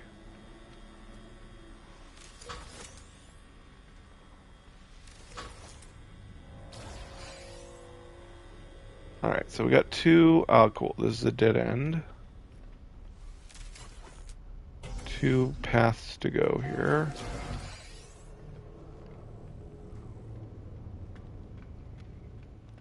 Ooh, this is an unusual dead end. I like it. I love how it seems like no matter how many of these dungeons you do, there's always more configurations that you've never seen because of just how well the procedural generation does at making things varied. That's why I really wish they would add more types of dungeons. But, oh well. Not gonna harp on that point too much tonight, because I know I do every single time. Oh wow, that was fast. There's nine rooms in this one. We already... Oh wait, I don't think oh no, I don't need the credentials yet. We can go ahead and get the crew manifest. I don't think I got the credentials yet.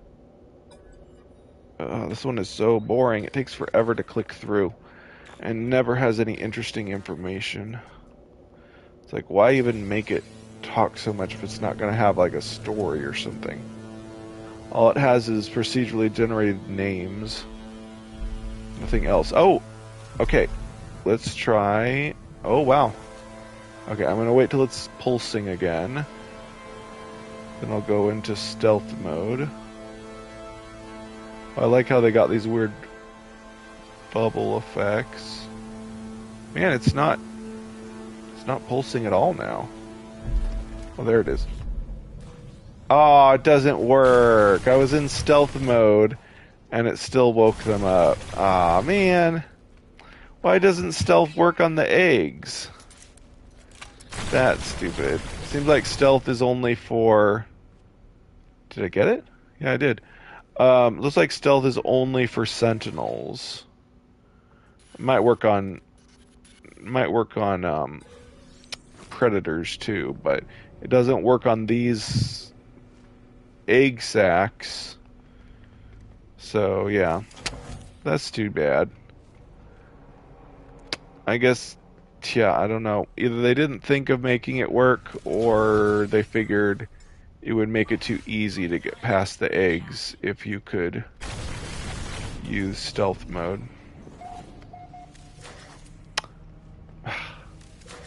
It's another well that with this one it's something that would thematically make sense and it would be better for player convenience.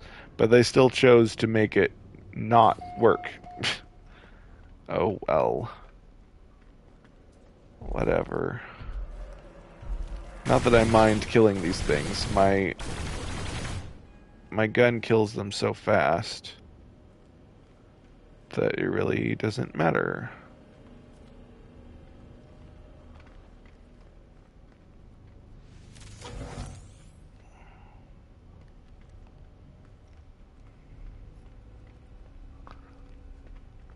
Wait a second. I'm gonna go back. There was somewhere. Did I ever go through here? Yeah. Yeah, I already went back here.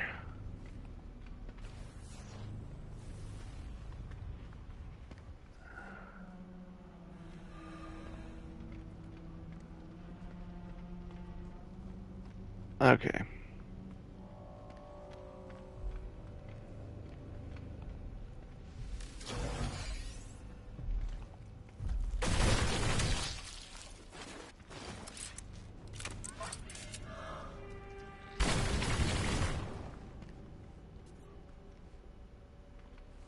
Okay.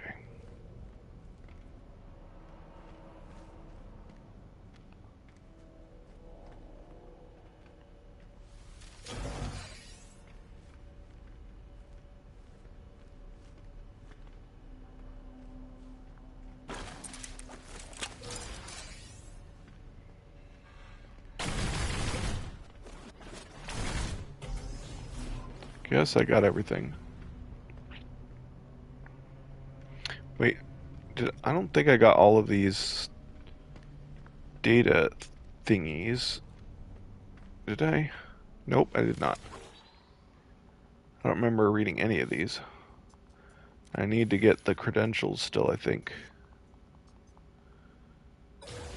Yeah, there they are. Yay. I already went to that dead end. But oh, I did get this one, okay. Glad I got that one though, so I got the credentials.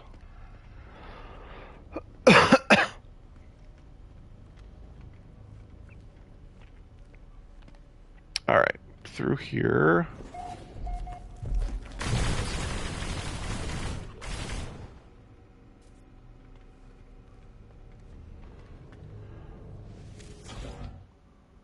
Ooh, nice.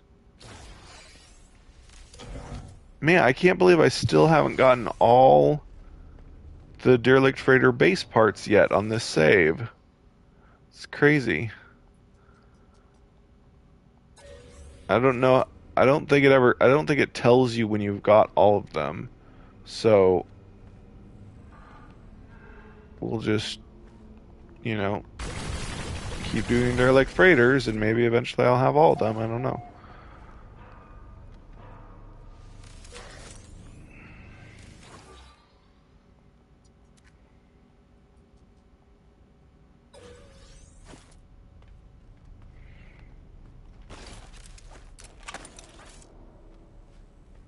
Yes, go ahead and get rid of this.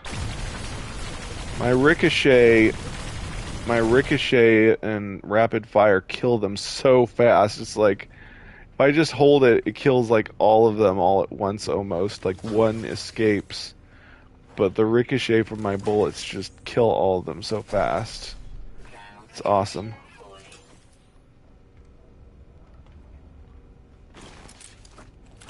Oh, no, I already got that.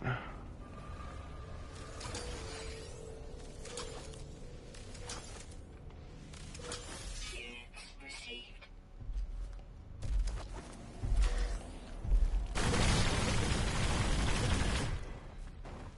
See, it's like they all just vanished. They just die almost immediately. It's just way too easy. Protection falling. This really is the best weapon, I think. It's a shame they didn't ever add the flamethrower, though. I would love killing these things with a flamethrower. Another thing that would make sense thematically, being able to kill bugs with a flamethrower, but whatever. Actually, I mean, obviously in like Alien, thematically it would be like the movie Alien, where is it in the first movie where she uses a flamethrower to kill them, or is that in the second movie, Aliens? I haven't seen any of those movies in so long, I don't remember. I know in one of them she's in like a forklift suit and she uses a flamethrower, or did she just have a forklift suit in the first one and then she had another suit, but this time with a flamethrower in Aliens? I don't remember. Does anybody know? I wish I could see those movies again. I really hated Alien 3 though, for multiple reasons. Pretty much because they killed off all of the best characters. They killed the girl from the second movie. Sorry, spoilers for a 30-year-old movie, but they killed off the girl. She just died in her life's in her what's it called? Freezing tube or whatever. Cryogenic pod, which is really stupid. It's like talk about the cruelest thing. It's like she went through all of that to save that girl and get that girl off the planet, and then the girl just dies by chance that her cryogenic pod failed and Ridley's didn't. That's like the worst thing ever. Like, how could you kill off a little girl like that just by happenstance? Like, no thematic reason at all. It's not like somebody evil killed her. It's just she died on accident when Ridley was asleep and couldn't do anything about it. It's like, worst way to start the movie, and yeah, and then of course, spoilers again, Ridley dies at the end because she has the queen alien in her and she has to kill herself to prevent the queen alien from getting out and maybe bringing the human race to extinction and all that. Um so yeah, I really hated Aliens 3. And also just like because like Ridley was being constantly harassed by the prison inmates, and she had to be shaved bald because like just because she was on a prison planet, then she got treated like a prisoner even though she didn't do anything. It's like, horrible movie. Hated Aliens 3 so much. But anyway, Aliens 1 and 2 are really cool, although Aliens 3 kind of ruins them, but whatever. Anyway, get off that. Anyway, can't remember which one had the flamethrower in it, and I wish we had a flamethrower. That's why I said all that. But anyway. But yeah, it would make a lot of sense if we had a flamethrower to kill the bugs in here with, just like Ridley did with in one of the Alien movies.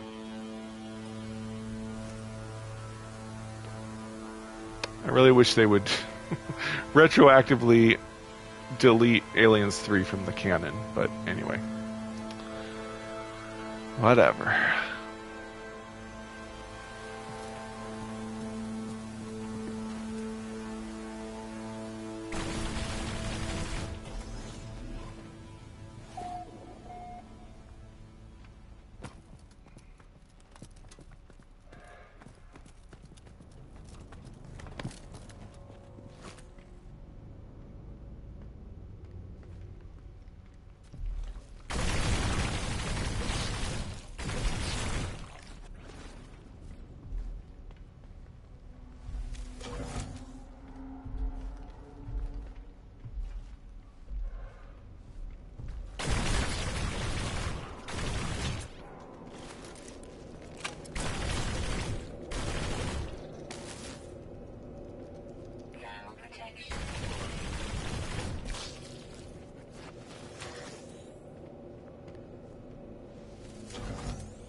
protection falling.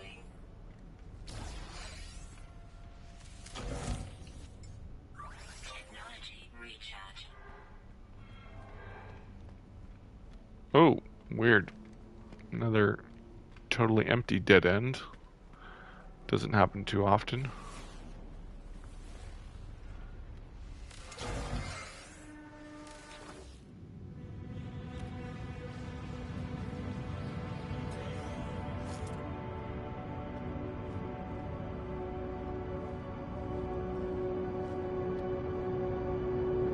Alright, let's get this.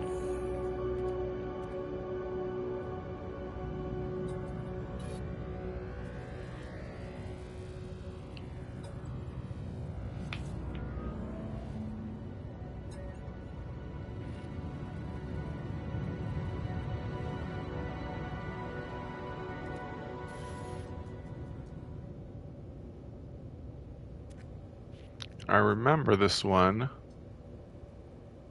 Oh yeah, this is where the Korvax... their freedom for a world, an entire planet.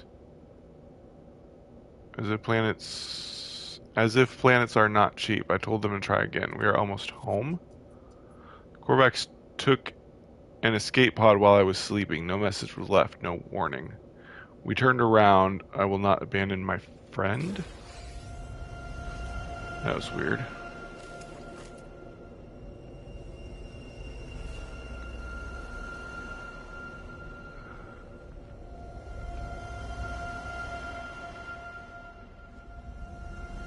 Ah, can't turn. Ooh, nice. Ill-advised books. Sounds Lovecraftian. Of course, most of these creepy ones are Lovecraftian. Original text of this document has been greatly altered. Entries have been crossed through, written over, and even torn out, apparently by several different writers. Whatever was written here was hotly contested. Cool.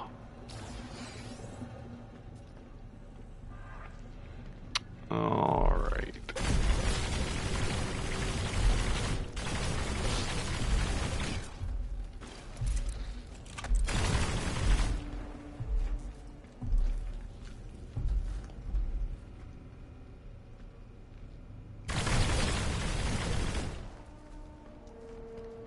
There's one left. Where did it go? Oh, there you are. Too bad these barrels don't explode. That would have been really cool if that barrel had exploded and I had killed it that way. Exploding barrels, the blue exploding barrels do almost no damage at all. I've tried using them to destroy things. I don't think I've ever managed to kill anything with the exploding barrels. They either do too little damage or their radius is too small that they don't actually affect whatever I'm trying to blow up. I don't know if I've ever even actually tried hurting myself with them before. I can't remember how I found out they were exploding barrels. Whatever. Here we are, last room.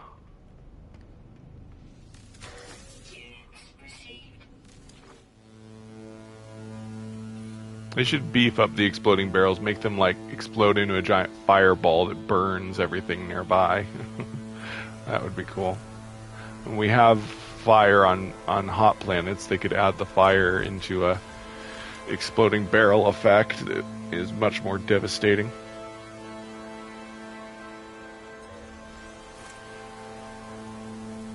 Like these aren't exploding barrels. You'd think the orange ones would be, because exploding barrels are usually red. But no, it's the blue ones for some reason. Be cool if they were like liquid nitrogen barrels. If you explode them, they'd freeze the bugs into icicles, and then they'd shatter and die. That would be interesting. I think I'll get cargo bulkhead again. Yeah, I'm gonna keep getting freighter bulkheads. keep expanding my freighter. Make sure I got everything. Yeah, pretty sure I got that, yeah.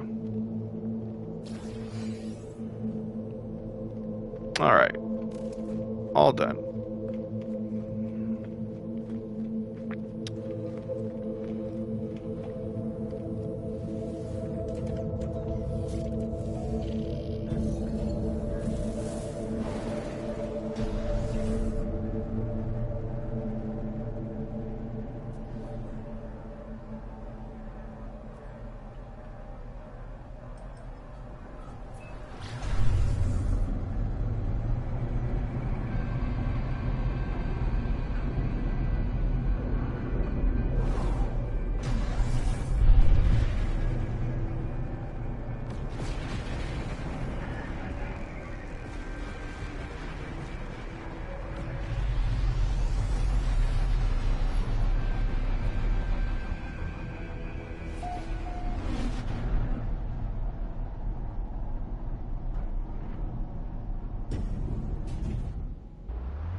Okie dokie.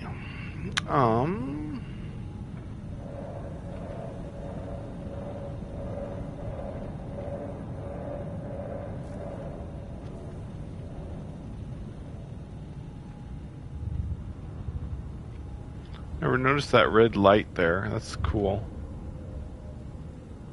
This is like some of the equipment that we have in freighters now, since they added some stuff to the interiors.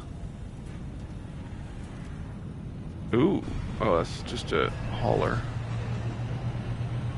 That's a pirate ship, of course. Seems like blue pirate ships are actually quite common.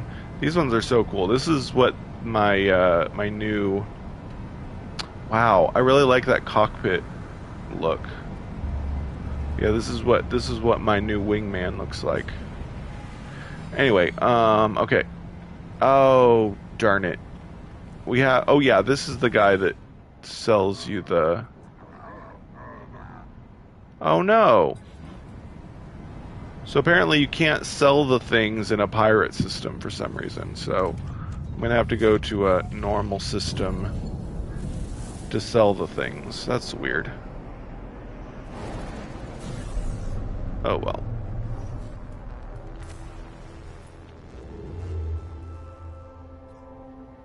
I'm gonna fly really far just for the heck of it.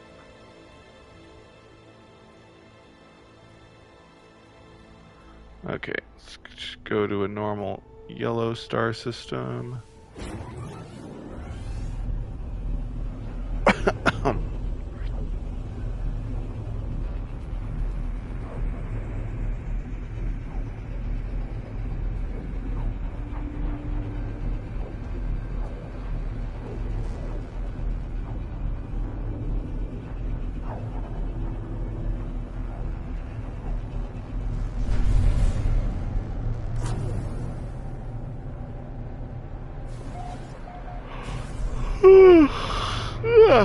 Sorry.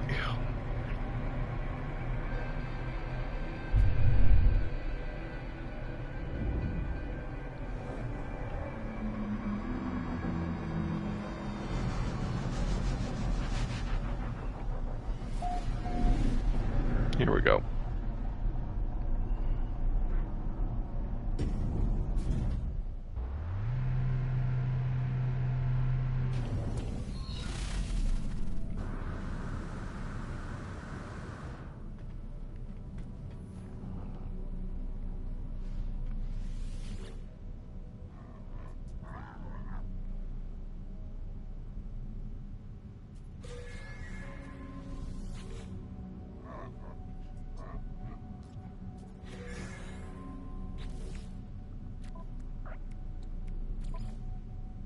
I knew it. I left my clusters in here from last time.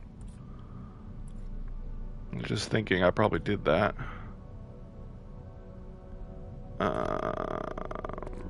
Hadal core.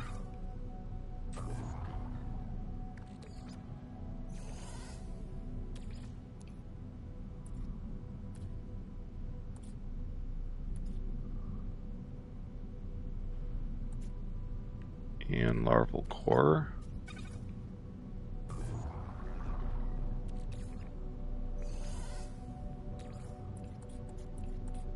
Should be all.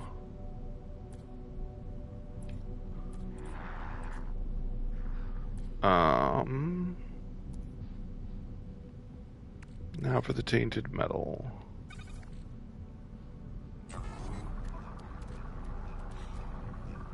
Cool. Probably going to save my nanites for unlocking more companion slots. I think it's a crazy ton to unlock the next one, though. Oh, it's only 20,000 again. So I guess it's 20,000 every time? Or was it 10,000 last time? I forget. Oh well. Anyway. Time to see... Darn it! It only took me half an hour to do that dungeon. Aw, man. We gotta wait another half an hour to progress the building some more. Darn. Maybe I should do another derelict freighter. Why not? I don't want to... I can't think of anything else I'd rather do, and I have tons of money, so 10 million for another freighter finder is fine. The wreckage is glory, glory! Ooh, that's a cool looking ship. Ah, man, I like that. I really like that design. Excuse me.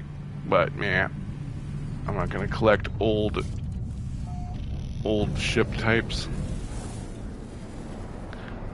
Alright, let's do another derelict freighter, because we got 30 minutes to wait on my building still. Don't know why. Oh, I think I have enough room. I don't think I'll run out of room. I forgot to sell my other junk. Oh well.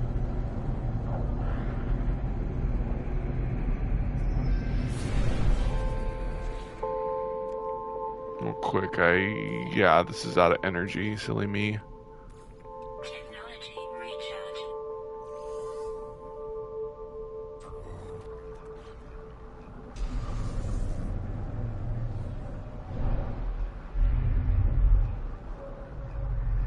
Yay. Wait. Yeah, I warped really far, so this will be a different layout. That's good. I didn't know you could run this fast. I'm pretty sure your run gets slower once you actually enter the dungeon. I think this has got to be a mistake. I don't think I'm normally able to run this fast even on the outside. That's weird. We'll see if it persists when I get inside.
Ooh, nice. Ooh. Uh, I like getting these science-y layouts. There, I don't think there's ever, I don't know why there's never any biological horrors in these science labs. It'd be cool if there were, it would make more sense. Because you'd think the biological horrors would have been, like, studied, because obviously they are inside these things. I guess it's implied that in the lab ones, the scientists knew how to contain them, so they didn't get out and lay a bunch of eggs and stuff. I guess that's why. It's just how they programmed the procedural generation. But yeah, the science labs never have the egg sac things. They're more contained and all that. But I still like these science labs because they're really cool looking and they always have really unique layouts and whatnot. And I really like these things, which I think are supposed to be cryotubes, like crew members would sleep in hibernation inside them. That would be so cool. I know there was a different kind of thing that was a hibernation bed in the 1.0 version of the game, which unfortunately I never got the Atlas Pass when I did my 1.0 playthrough, so I never got to see those old assets, but I know they didn't look like this, but that's something I would like to do. If I ever do a 1.0 playthrough again, I'll make sure I get the Atlas Pass. Only thing is, I don't know. I don't remember how to get the Atlas Pass in the old version of the game. Nowadays, it's super easy because you just buy the recipe for it. But I can't remember how you got it. I remember you got it from Nada and Polo, but Nada and Polo didn't exist in the 1.0 version of the game. So I honestly have no idea how you get the Atlas Pass recipe in 1.0. Maybe there wasn't anyway, but I know people were able to get into those rooms. Like maybe they had to, do no clip or something to go in there and see the hibernation things, or maybe there was some way to get the Atlas passes. But I don't know. I don't remember hearing about how you could do that. But whatever. I'd really like to see those sleep pods in that old version of the game, because I don't think they exist in the game anymore. But whatever. I also wish we could build that thing I was just talking about up in the other room. That'd be cool if that was a base part that you could build, and if you could like sleep in it or something. I mean, we've talked about this before. I mean, there's beds in No Man's Sky, but you can't sleep in them. But what would sleeping be for? I mean, obviously you couldn't use it to change the time of day in multiplayer, but I guess you could use it to change the time of day in single player. Just like how it works in Minecraft. Well, in Minecraft, if everybody sleeps at the same time, time can be moved. But not if everybody isn't sleeping at the same time. Maybe they could do that. But yeah. Oh, okay. Let's settle this and see how much damage this does. Yeah. It took 25% off my shield. Of course, I have really good shields. I don't know how much damage it would do if I didn't have good shields, but we don't want to get myself killed either. What? I thought I turned this on. Did I not do this one yet? I thought I did. Oh my gosh, this is the second one already. Did I get the... Okay, good. I did get the credentials. Man, it was just in the previous room that I did the other one, didn't I? Biological entities swarm this world. Many emit holograms from their augmentations. Towers fill the skies. Why do the Sentinels allow this? We have performed our dissections. A heart is required for the holograms to live on. Part of the brain stem also. These things will be extracted. With this, we can work. Oh my gosh, that one's creepy. Okay, yeah, we did get the other terminal. Man, this one has 10 rooms, but I've already gotten both of the data things in the first 4 rooms. That's weird. I thought they were always spread out evenly, but apparently you can get them really quickly even when you've got a lot of rooms left. Oh well.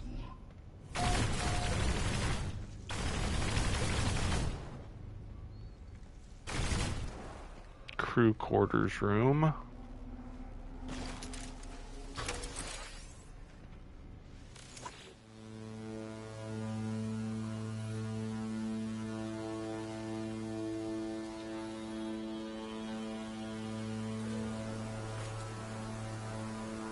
Every derelict freighter has at least one crew quarters type room. There's basically 2 types of derelict freighter indoor layouts. There's the cargo hold type room type layout, which those usually have the biological horrors.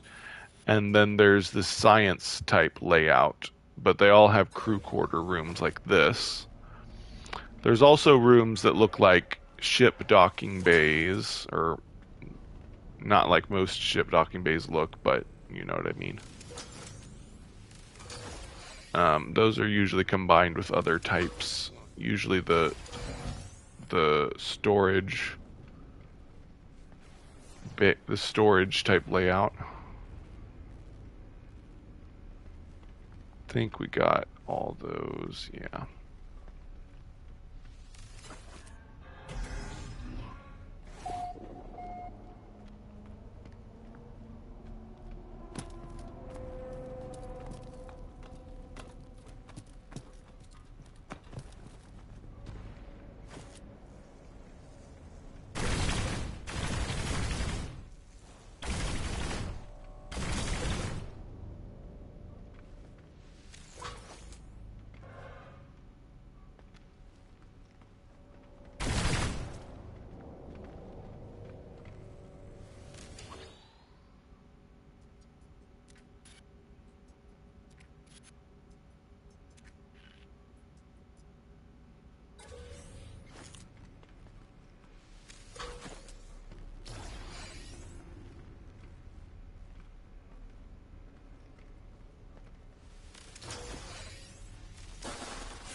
Okay, we got a couple different ways I can go here. Yep, there's the dead end. Whoop, hello Jelly. Oh good, sometimes these rooms have nothing but containers, but luckily there was one briefcase with something in it. Oh, I missed a locker. Did I miss any others? I don't see any more. For sure I got that. Okay. And there's a data pad in here.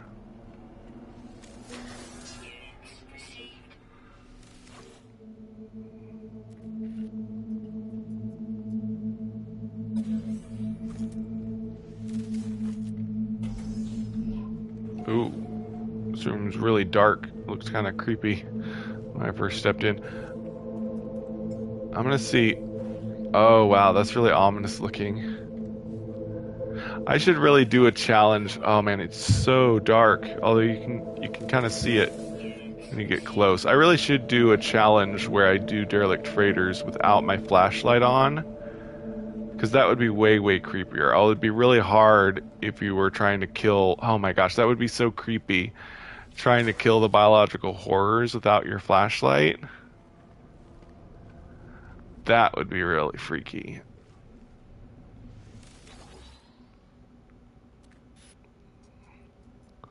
I'm gonna play the rest of this one without my flashlight. I will scan, of course, make sure I get all the boxes. But I'm gonna leave my flashlight on just for fun, because it's so creepy looking.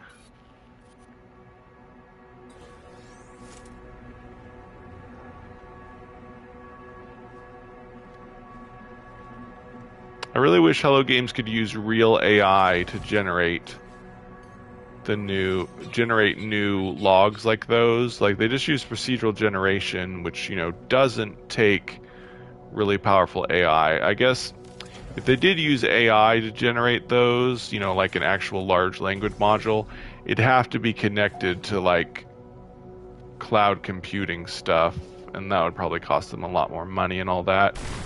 Obviously, I'm referring to stuff like ChatGPT, but oh man, I really wish somebody would. Okay, never mind. I don't want to do this flashlight thing anymore.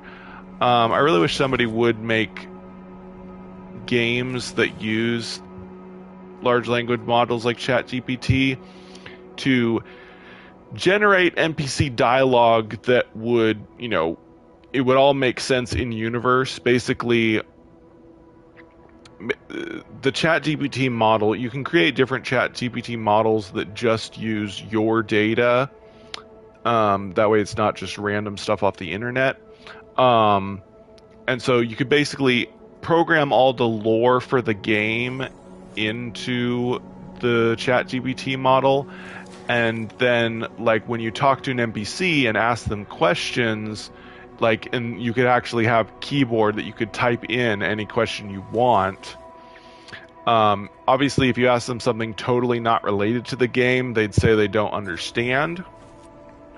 But if you did ask them something that makes sense within the context of the game, like, what do you think of the king? Like, say it was a medieval RPG, you could ask them, what do you think of the king? And if it was a peasant NPC, they might say something like, "Oh, the king is greedy and he's, you know, taking all the money from us, but you didn't hear that from me," or something like that. But it'd be really cool if, you know, you could do that. Like, NPCs would seem like real people almost, because they're using AI to answer things from the perspective of their character within the lore of the game. That would be so awesome. And I'm sure someday somebody's going to do it. It would be fairly expensive, but part of the problem is AAA developers don't like to take risks with new ideas. They like to try tried and tested things over and over. So basically it kind of has to be an indie developer that does it. But often indie developers don't have enough money to pay for the cloud computing it would take for something like that. But yeah, hopefully somebody is able to do it someday, because I would really love some kind of video game or RPG, especially an RPG that has generated. Really got to go use these freighter bulkheads. Use generated language from AI to create NPC. Obviously, you could still have scripted things, and you, depending on what kind of RPG it is, it would need to have scripted quests and scripted cutscenes and all that stuff. But the random NPCs could all have generative text that could be created whenever you ask them a question and whatnot. So yeah, that would be super cool. I'm sure someone will do it someday. I just wish it would be sooner rather than later, but you know, who knows, maybe Elder Scrolls 6 will do that. I highly doubt it, because they make voice acting for all their NPCs. But that's another thing, is that now that we have AIs that can also create, spoken audio based on voice clips and stuff. All they would have to do is just, have the voice actors record a bunch of voice lines, and then the AI could generate their new lines that they say that would use the same voice as the voice actors. So they would still be employing voice actors, but a lot of the generative text would be AI generated based on their voices. Um, so yeah, there's lots of cool stuff that AI could make all kinds of incredible things happen in video games, and I really hope we start to see some of that happen soon. Without taking jobs from people. I don't want it to like take jobs from devs and everything, but we could make games have so much more variety. Obviously, similar to how procedural generation has worked with No Man's Sky, and I've really got to remember to sell stuff now. But of course, AI can also be really generative, but it takes a lot more computing power than procedural generation. Procedural generation uses math to, like, basic math equations to generate things in a certain way, which doesn't take up a lot of storage space or a ton of computing power. But AI generation does, of course. But whatever. People have found ways to make the AI generative models a lot more lightweight. So yeah, I'm sure people will find ways to make it work in video games and whatnot.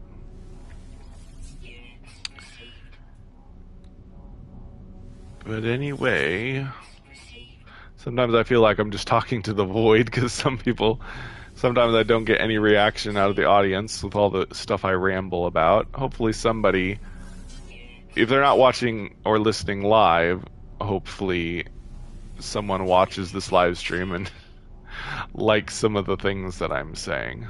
But anyway. Oh, I did get a salvage frigate module. Nice. On this save. I'll have to put that in my freighter. Oh no. Oh yeah, I got more height. Oh yeah, I didn't. I need to be careful. I didn't sell. Maybe you can't sell. Oh no, I do have my tainted metal. Okay, good. I was a little afraid I sold my tainted metal. Oh darn it, there was still stuff to sell there. Man, I'm in a really talkative mood today, even though my throat hurts from talking too much. Yeah, I don't know. Maybe I'm lonely. I just really want to talk to someone, even though I'm not really talking to someone per se, although maybe people are listening to me, like I said. Anyway, I think I've got some nanites in here. And we've got the Hadal cores. There's still stuff I need to sell that I didn't sell yet. Technology recharge. And tainted metal. There's still some treasury stuff that I need to sell. Yeah, timeless jewels. Nice.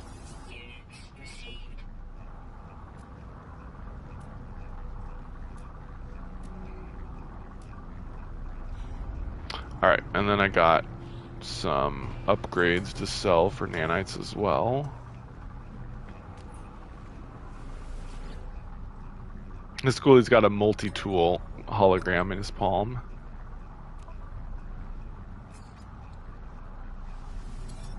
Yes, so that captain's log that we read said that that the planet they found had people that projected holograms. So like this guy is holding a hologram in his palm. It seemed to be saying that the holograms are actually from their mind. So basically, it's linked to their brain. So whatever they're thinking about is being projected as a hologram. So it's not just a device showing a, supposedly, in lore, those are mind-reading holograms that can show whatever they're thinking about. Of course, the really creepy thing was it said they dissected the people in order to find out how their holograms worked, which is why that was such a creepy lore entry. But anyway, it was kind of cool that we got some lore about how. We got some lore about how the holograms work, apparently. But anyway, I've got 6 more minutes till my building is ready to add to again. So we're gonna go to my freighter. Actually, we should, oh man, I got Gek relics I need to sell too. I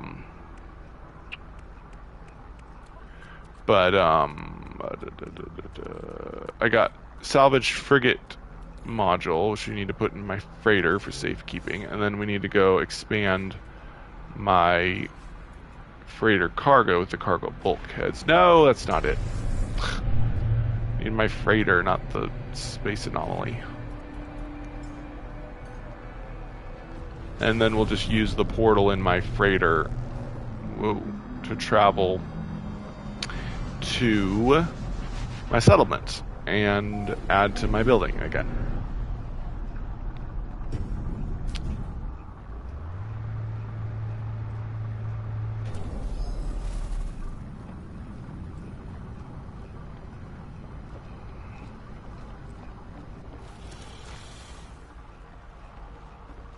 Alrighty.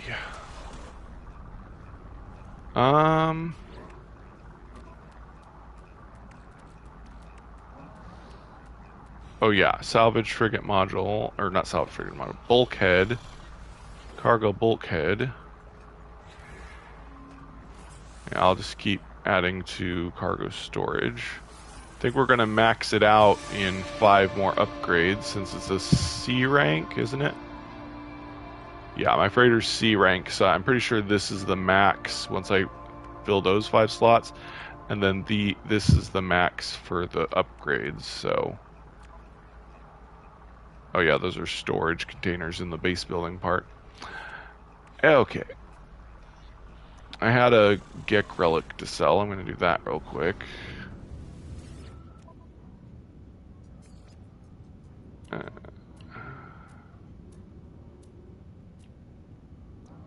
Here it is. Alright, now we'll go to my settlement.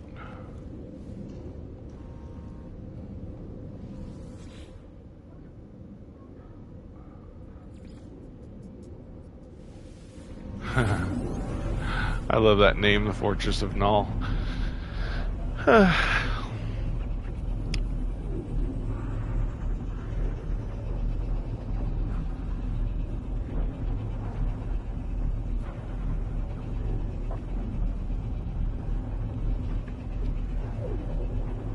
So I'm just gonna walk around my settlement some more until that building's ready in about 3 minutes. Hey, sweetie girl. My sweet girl cat. She just walked into the kitchen, came down the stairs, walked in the kitchen, didn't even look at me. Oh well, she doesn't wanna come sit on my lap right now, I guess.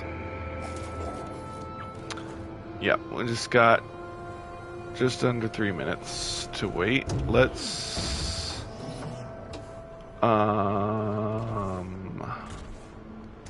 what did I put in this building?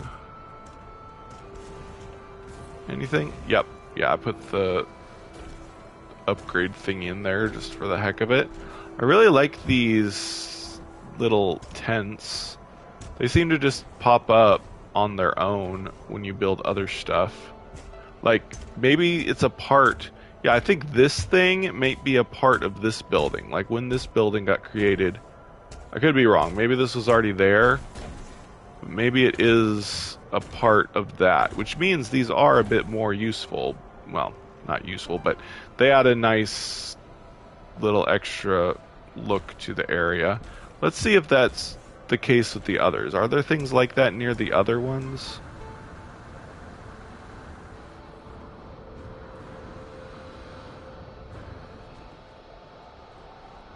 Where's the other glorified closets? There's one right over here, I know.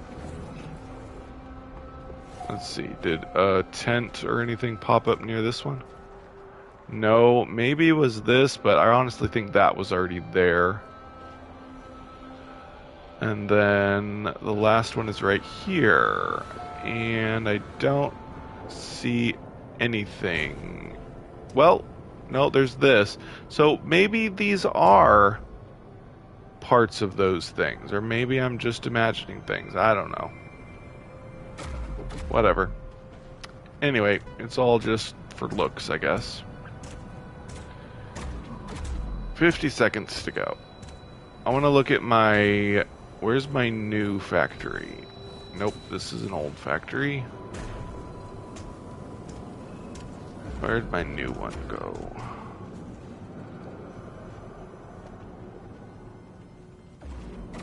Is this the bar?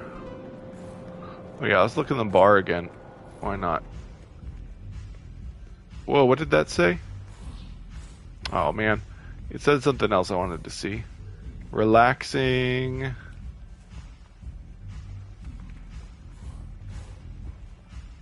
Looking for a drink. This one said dancing the pain away. That's pretty funny. I've never heard of someone dancing the pain away before. Maybe drinking the pain away, but not dancing. Oh! Oh! Oh, okay.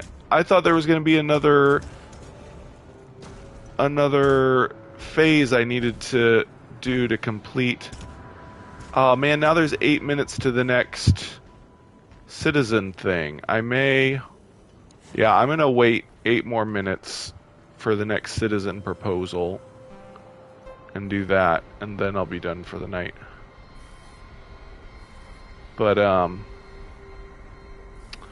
it's really pretty here with the crystals and these red plants. Aw, so pretty. I'm so glad I claimed this planet for my settlement. Corrupt Sentinel planet with pretty lush stuff.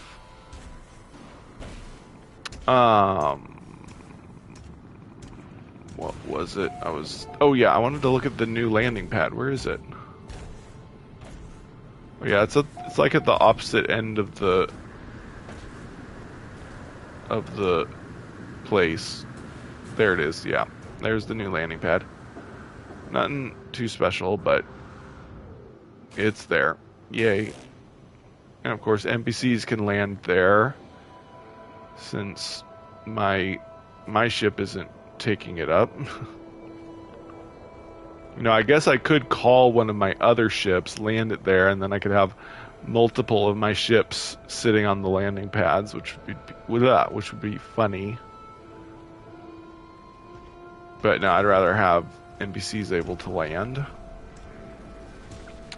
Yay! Hello, NPC. You can tell I'm just killing time right now. There you are. I've never seen them run around like that before.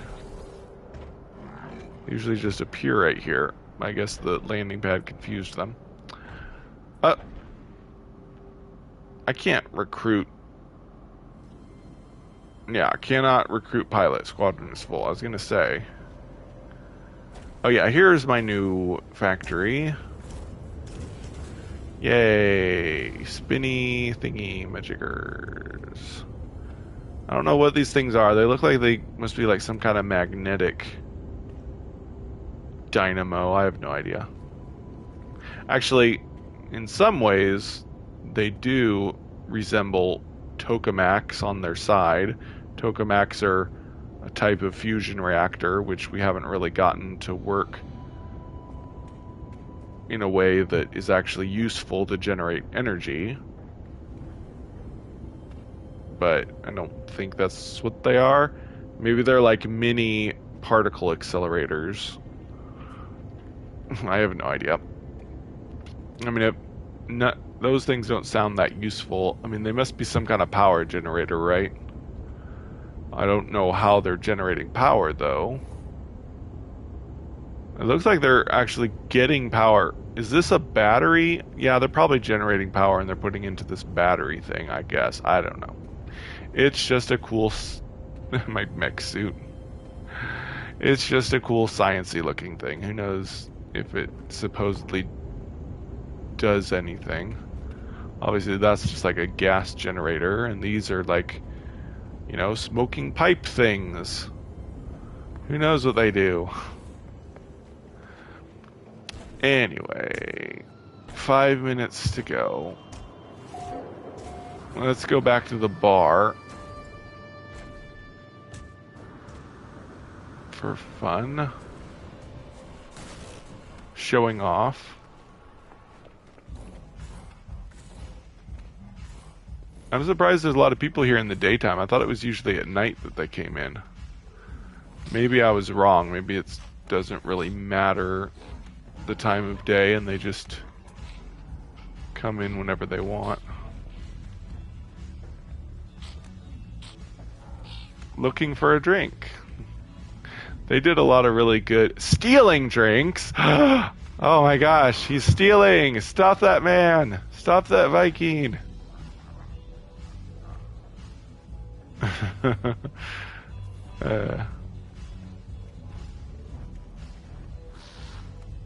Full of hope. Aw, that's nice.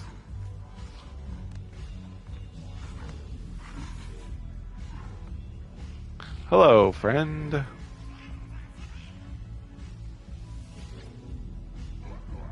Welcome.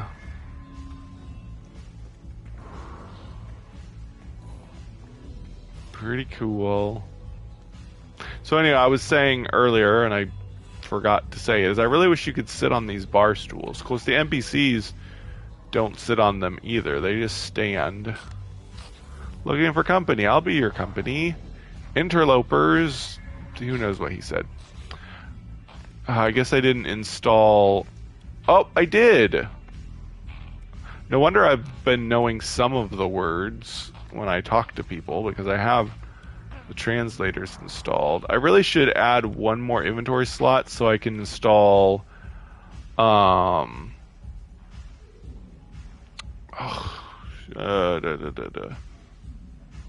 Artemis's translator. I also have a recipe for Artemis's translator. So if I get the chance, well, I can easily add another slot. I just need to go to a new space station and pay for another slot.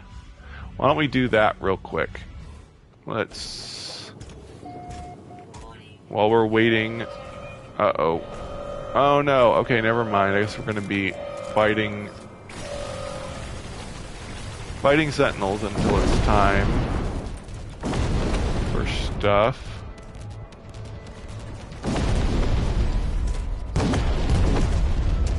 Oh my gosh. Ah! Oh no! It's space pirates! Ah! I gotta kill the space pirates. Oh, it was never the corrupt sentinels attacking, it was just space pirates. I attacked the...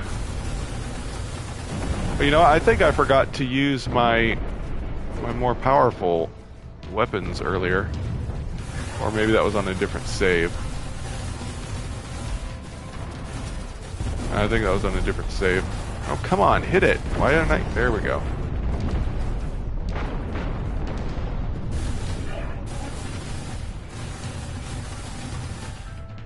What the? So far away.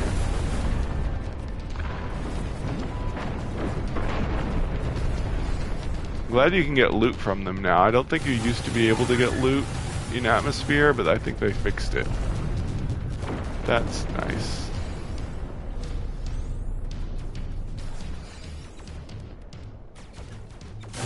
Yeah, so I attacked that corrupted sentinel, and because I thought the corrupted sentinels were attacking, but it was actually the pirates that were attacking.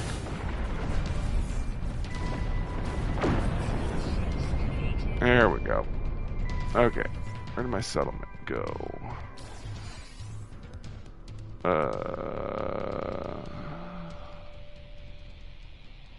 Here we are. like how there's a monolith right next to my settlement.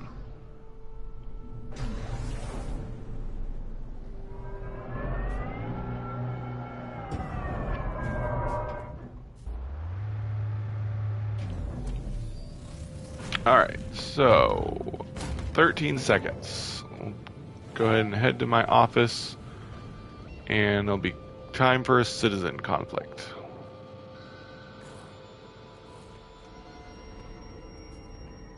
Yay, citizen dispute. It's kind of funny that I know when a citizen dispute is about to happen. Okay, Geo Crusher, blah blah blah, claims to have narrowly avoided death at the hands of a professional assassin hired by resource hunter MJ. I think I've had MJ in another conversation before. It is noted that the accused has a record of unprovoked violent outbursts. So I really could care less who's actually guilty, but this will decrease settlement debt, so might as well. How are we doing on our debt? Yeah, we still got quite a ways to go. Anyway, but of course, it'll be a week before I play again, so we'll probably be done with my debt by the time I play again, so that'll be cool. Yeah. So yeah, we're done. Everything's running smoothly. And yeah, that's gonna do it for this episode of The Quick and the Silver. Yeah, I'll be back next week for the next episode. So anyway, I've been Mac. Thank you for joining me for a day. And remember, everything's going to be okay.